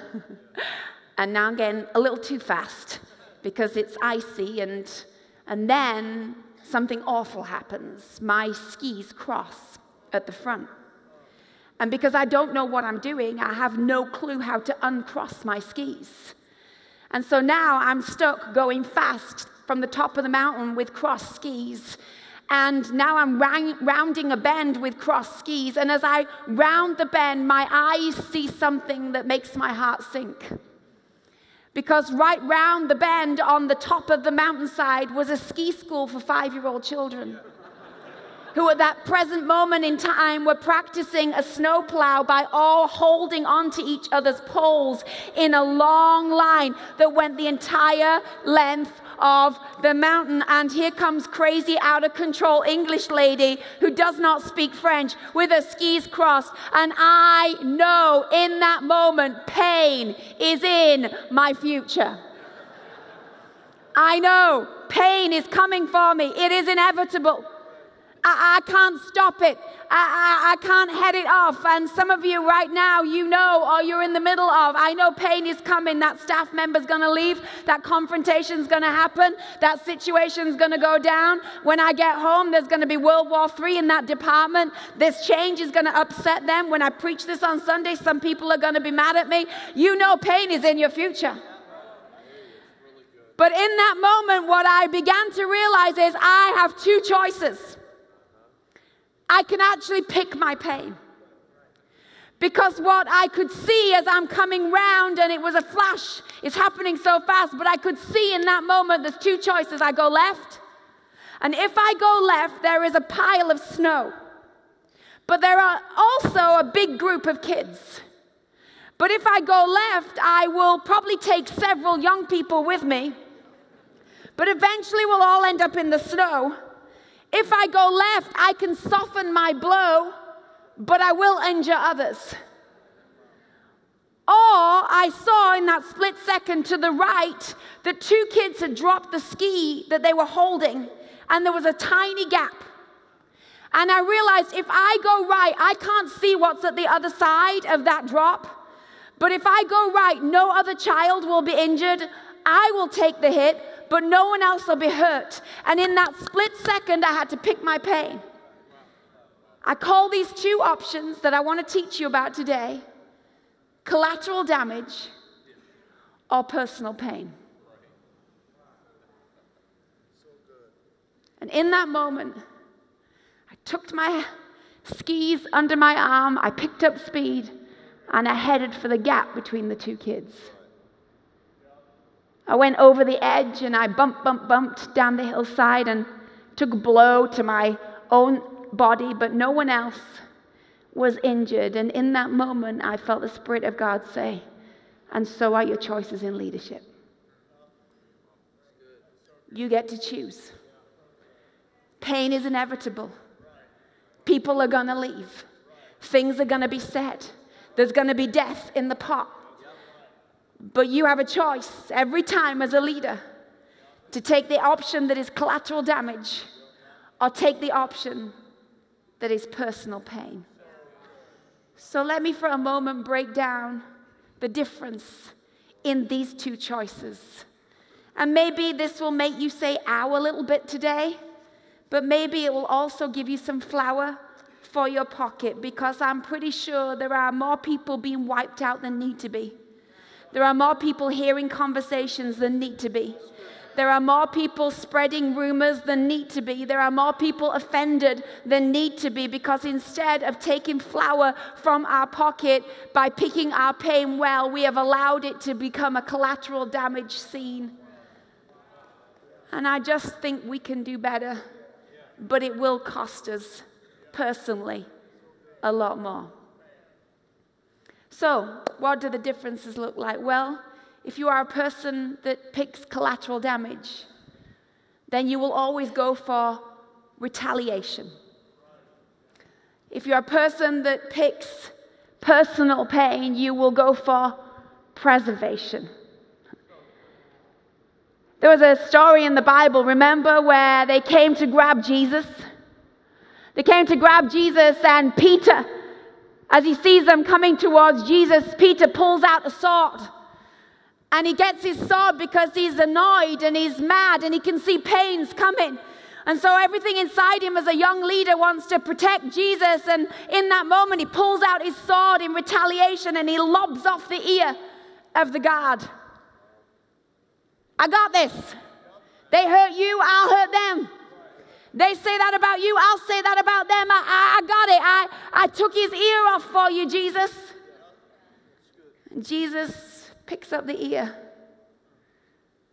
looks at Peter, and says, what's about to happen is personal pain. And on the way to the personal pain, I don't need any retaliation. He sticks the ear back on the soldier. Some of us have got cabinets full of ears. We could open our drawer and we could show you the ears. But I have a question for you. What use is that ear to you? What does it add to your ministry? There was another time when the disciples were walking along the road with Jesus. And in Luke 9, verse 51, they're strolling along this road with Jesus, and then they hear people begin to say stuff about Jesus, and they hear that they're not being welcomed, and they hear that there's opposition. And in Luke 9, it says that James and John were hearing all this, and they said, Lord, should we call down fire? Should we call down some fire and destroy those people that are being mean to us? I mean, should we just burn them up? Should we just trash talk them around town? Should we just put out a Facebook post about what they actually said? I mean, Jesus, let's just call down some fire right now because that's what they deserve, Jesus. And in the Message Bible, it says that Jesus responds and says, do you not know that that is not the spirit that you are from? I want to say to some of you, you need to teach your team, that is not the spirit that we are from. Because retaliation is going to cause collateral damage. But instead, we're going to shake the dust off our feet and we're going to carry on our mission. And it might hurt and you might have to cry tonight into your pillow and you might have to get on your knees and say, God, I feel the pain. And God will meet you in that moment, but you will be able to rest your head at night knowing I didn't take anyone out that I shouldn't have taken out.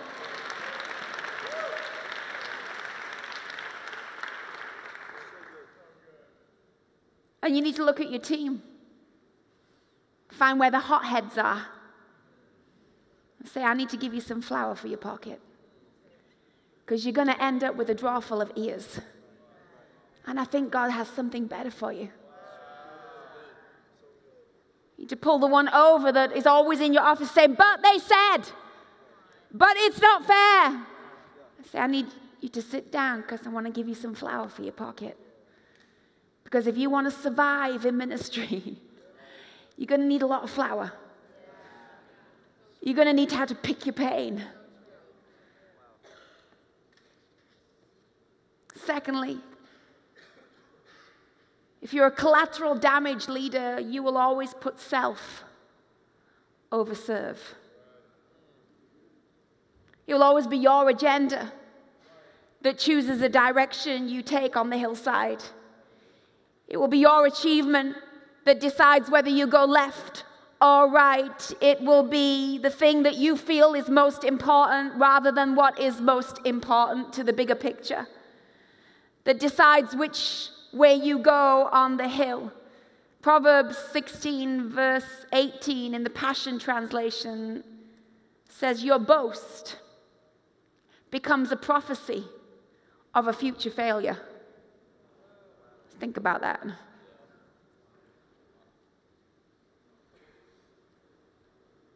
It's been so many times in my journey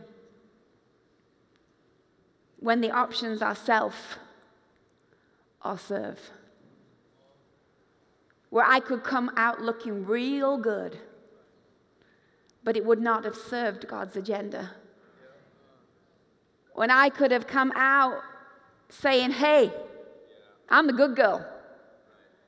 But it would have been about my boast and not about what God wanted to happen most. In your departments, on your team, listen in the conversation for self or serve. For one will lead to collateral damage, and the other will lead to the bigger picture staying intact. It's exactly what Pastor Kevin has written about in his book. It are those tests that you must go through. The self or serve test is a test you must walk through.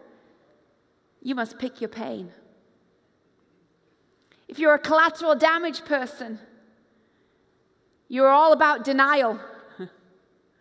But if you're a personal pain person, you're all about ownership. The flower in your pocket is you're going to own up. I don't know if you have raised children, but raising our kids, this is something that I know only too well, because when someone has done something in the home, when a crime has been committed, you as a parent begin to interrogate all the suspects. Was it you? Was it you? And depending on how many children you have, this can be a long process. And how many of you know the process goes on and on if denial is in the camp? Because, well, no one's owning up, so I'm just going to have to punish everybody. You'll all sit on the naughty step. You'll all go to bed early. You will all go without treats this weekend because someone in here is lying. And so now, because someone is deciding to deny, everybody is collateral damage. Because no one's putting their hand up going, it was me that said that about the trustee department. It was me that left the equipment out and it got stolen, so stop the search. It was me that said the comment about the other person on our team because I was mad. It was me, so release the other prisoners. It was me. Can I tell you as a parent, when one of my kids doesn't deny and instead assumes ownership, I don't want to discipline them. I want to hug them because they just saved me hours of time. Your confession has delivered me from policing the whole household. Your admittance of the error means we can move forward so much faster, and now we can actually have progress.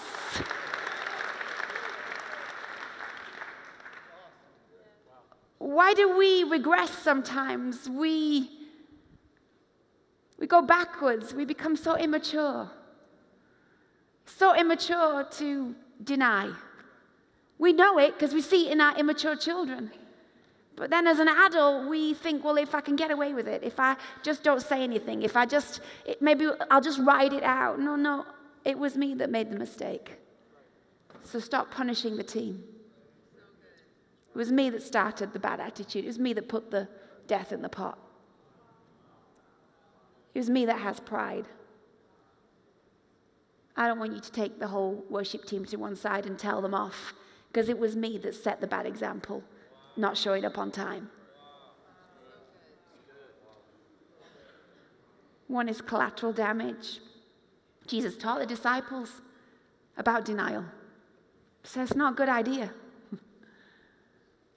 Taught Peter, you will deny me, and I'm going to help restore you, because I need to teach you. Denial causes collateral damage. But if you'll just own it, Peter, I'm going to restore you. I'm going to bring you back to life. And you'll have flour in your pocket for the rest of your life. When Zacchaeus met Jesus, just being in Jesus' presence was enough for Zacchaeus to say, thank you for being in my home. But you being here makes me aware of all the collateral damage my life has caused.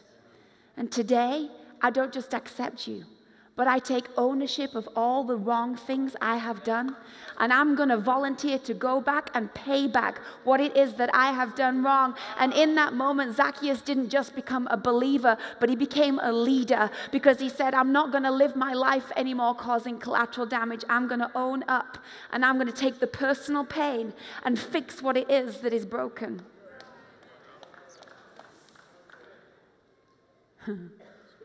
And maybe in this generation, this last one I'm going to leave with you is, it's everywhere. Collateral damage people look for public sympathy. Personal pain people take private suffering. There has never been a time when this is being more lived out than now.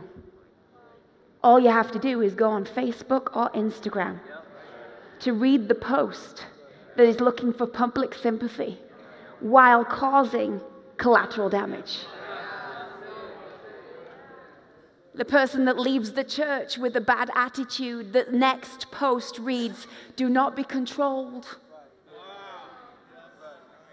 Do not allow the dream in your heart to be stifled by controlling voices. And you know, buddy, I know this is not an innocent post. I know you're offended that I told you couldn't do your outreach when you wanted to do it. And I know now you're posting on social media a spiritual post to cover up something that is an offense in you. And listen to me. And then you go on and you read all the people that are commenting underneath. Yeah, bro. Right with you, bro. And you know that same person left their church for the same reason. And now we've got public sympathy going on, because why should I suffer alone? I'm just going to take a few more people down with me.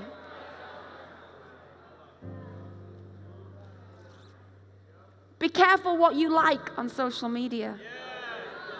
Engage your brain when you're reading it and put it through a filter saying, if my church followed this wisdom, would they be healthy?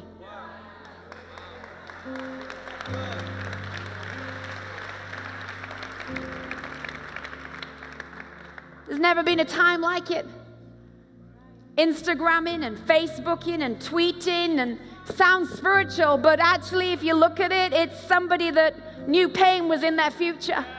And when pain came to them, they said, you know what, I don't like it, so you know what, I'm going to hurt you, and I'm going to hurt you, and I'm going to hurt you, and I'm going to make it look like I'm the hero.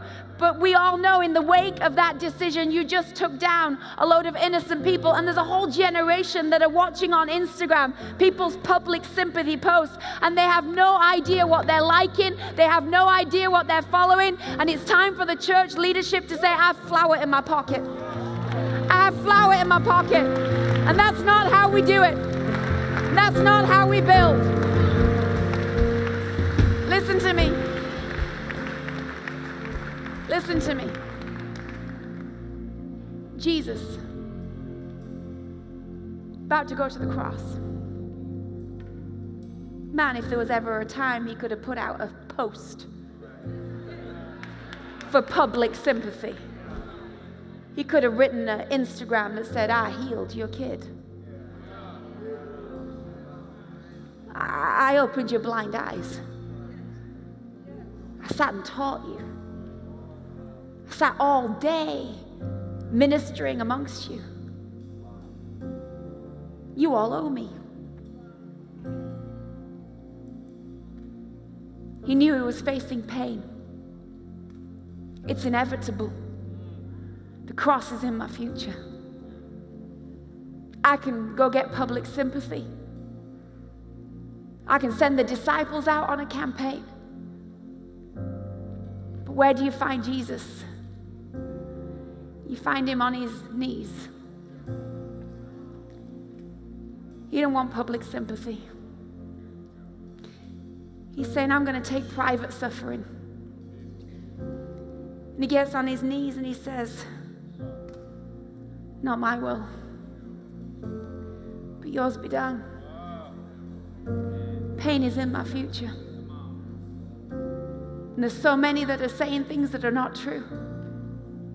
But I refuse to use my last breaths to gain public sympathy. Instead, I take private suffering. Instead, I bleed, sweat, drops of blood. And I want to close with this incredible piece of scripture, and I'm going to read it to you. And it blew my mind when I was going through my own season, because you know messages don't come to you unless you've walked this stuff.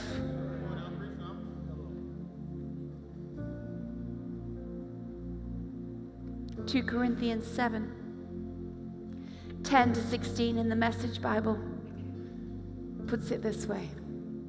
Pain, distress that drives us to God, it turns us around. And it gets us back in the way of salvation. Listen to these next lines. We will never regret that kind of pain. But those who let pain, distress drive them away from God, they are full of regrets and end up on a deathbed of regrets. But listen to this, and this is the flower for your pocket. Isn't it wonderful? All the ways in which this kind of pain, distress, has made you closer to God. Look what this pain does. It makes you more alive. It makes you more concerned. It makes you more sensitive. It makes you more reverent. I love this next one. It makes you more human. It makes you more passionate. And it makes you more responsible.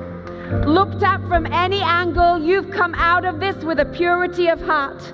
And that is what I was hoping for in the first place when I wrote this letter.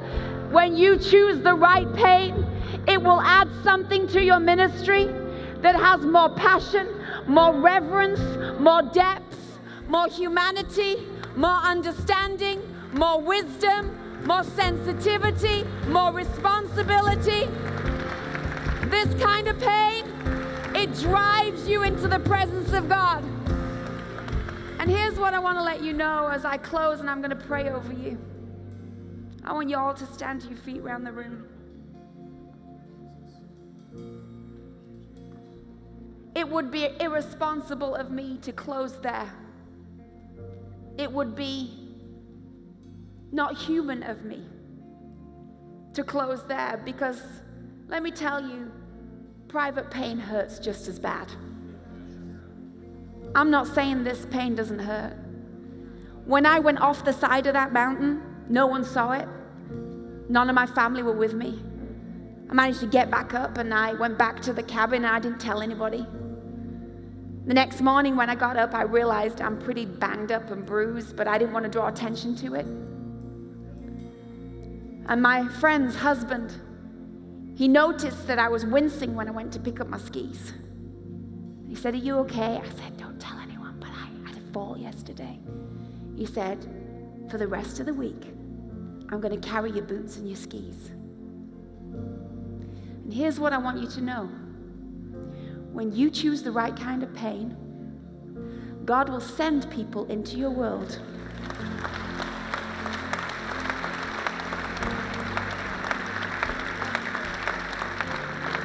And they'll just know, I see you bruised. I see you took a hit. I see you injured yourself so that they wouldn't be injured. So here's my gift to you. I'm just going to pick up your skis, and I'm going to carry your boots so that you can heal faster. And inside this room, some of you, your best gift right now to others is to go to them at some point over the next few hours and say, "Hey, that decision you made, it cost you. So here's my commitment to you. I'm going to carry your skis. I'm going to pray for you. I'm going to sow seed into you. I'm going to love on you. I'm going to check in with you. I didn't need to all the details, but I know you took a hit, because pain is pain. But when you choose the right pain, God will send you people who speak a language that reactionary people don't speak. And if the voices in your life as a leader right now are telling you to retaliate, you got the wrong people. And if the voices in your life right now are saying you should post it and let everybody know, you've got the wrong people. And if the voices right now are churning up the anger inside of you and feeding the frustration inside you, you've got the wrong people. Find the flower people. Find the people that say, I see it, I taste it, but I have flour in my pocket.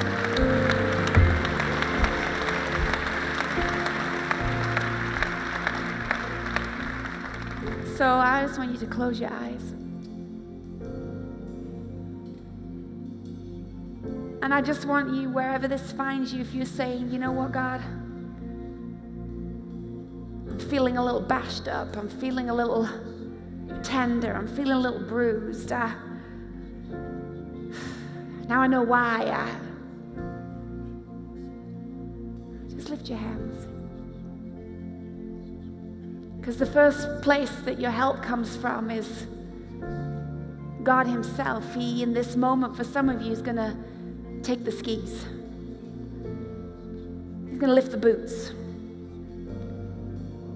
Some of you, you've been betrayed and you've been hurt, and the people you thought that would never leave you walked out on you, and you are left reeling in your mind. But I'm here to tell you that you're choosing right, you're choosing well. God sees it. God is no man's debtor. He sees it, and he will repay you for it, and it's going to make you better as a leader. It's going to make you better as a pastor. It's going to make you better as a team builder, because you're picking the right pain. And in the interim, where the bruises are hurting and the muscles are stretched, God's right now sending that on their way to you, people that say, I'm going to pick up your skis and I'm going to carry your boots. And right now, as you lift your hands, he's going to lift some stuff off your shoulders and some weight off of you. And if a tear has to fall, then you let it fall. And if you just have to say, God, I've picked this pain, but God, I need you in this pain to help me, to hold me, then God right now will meet you in it. God, you see the hands all across this room raised.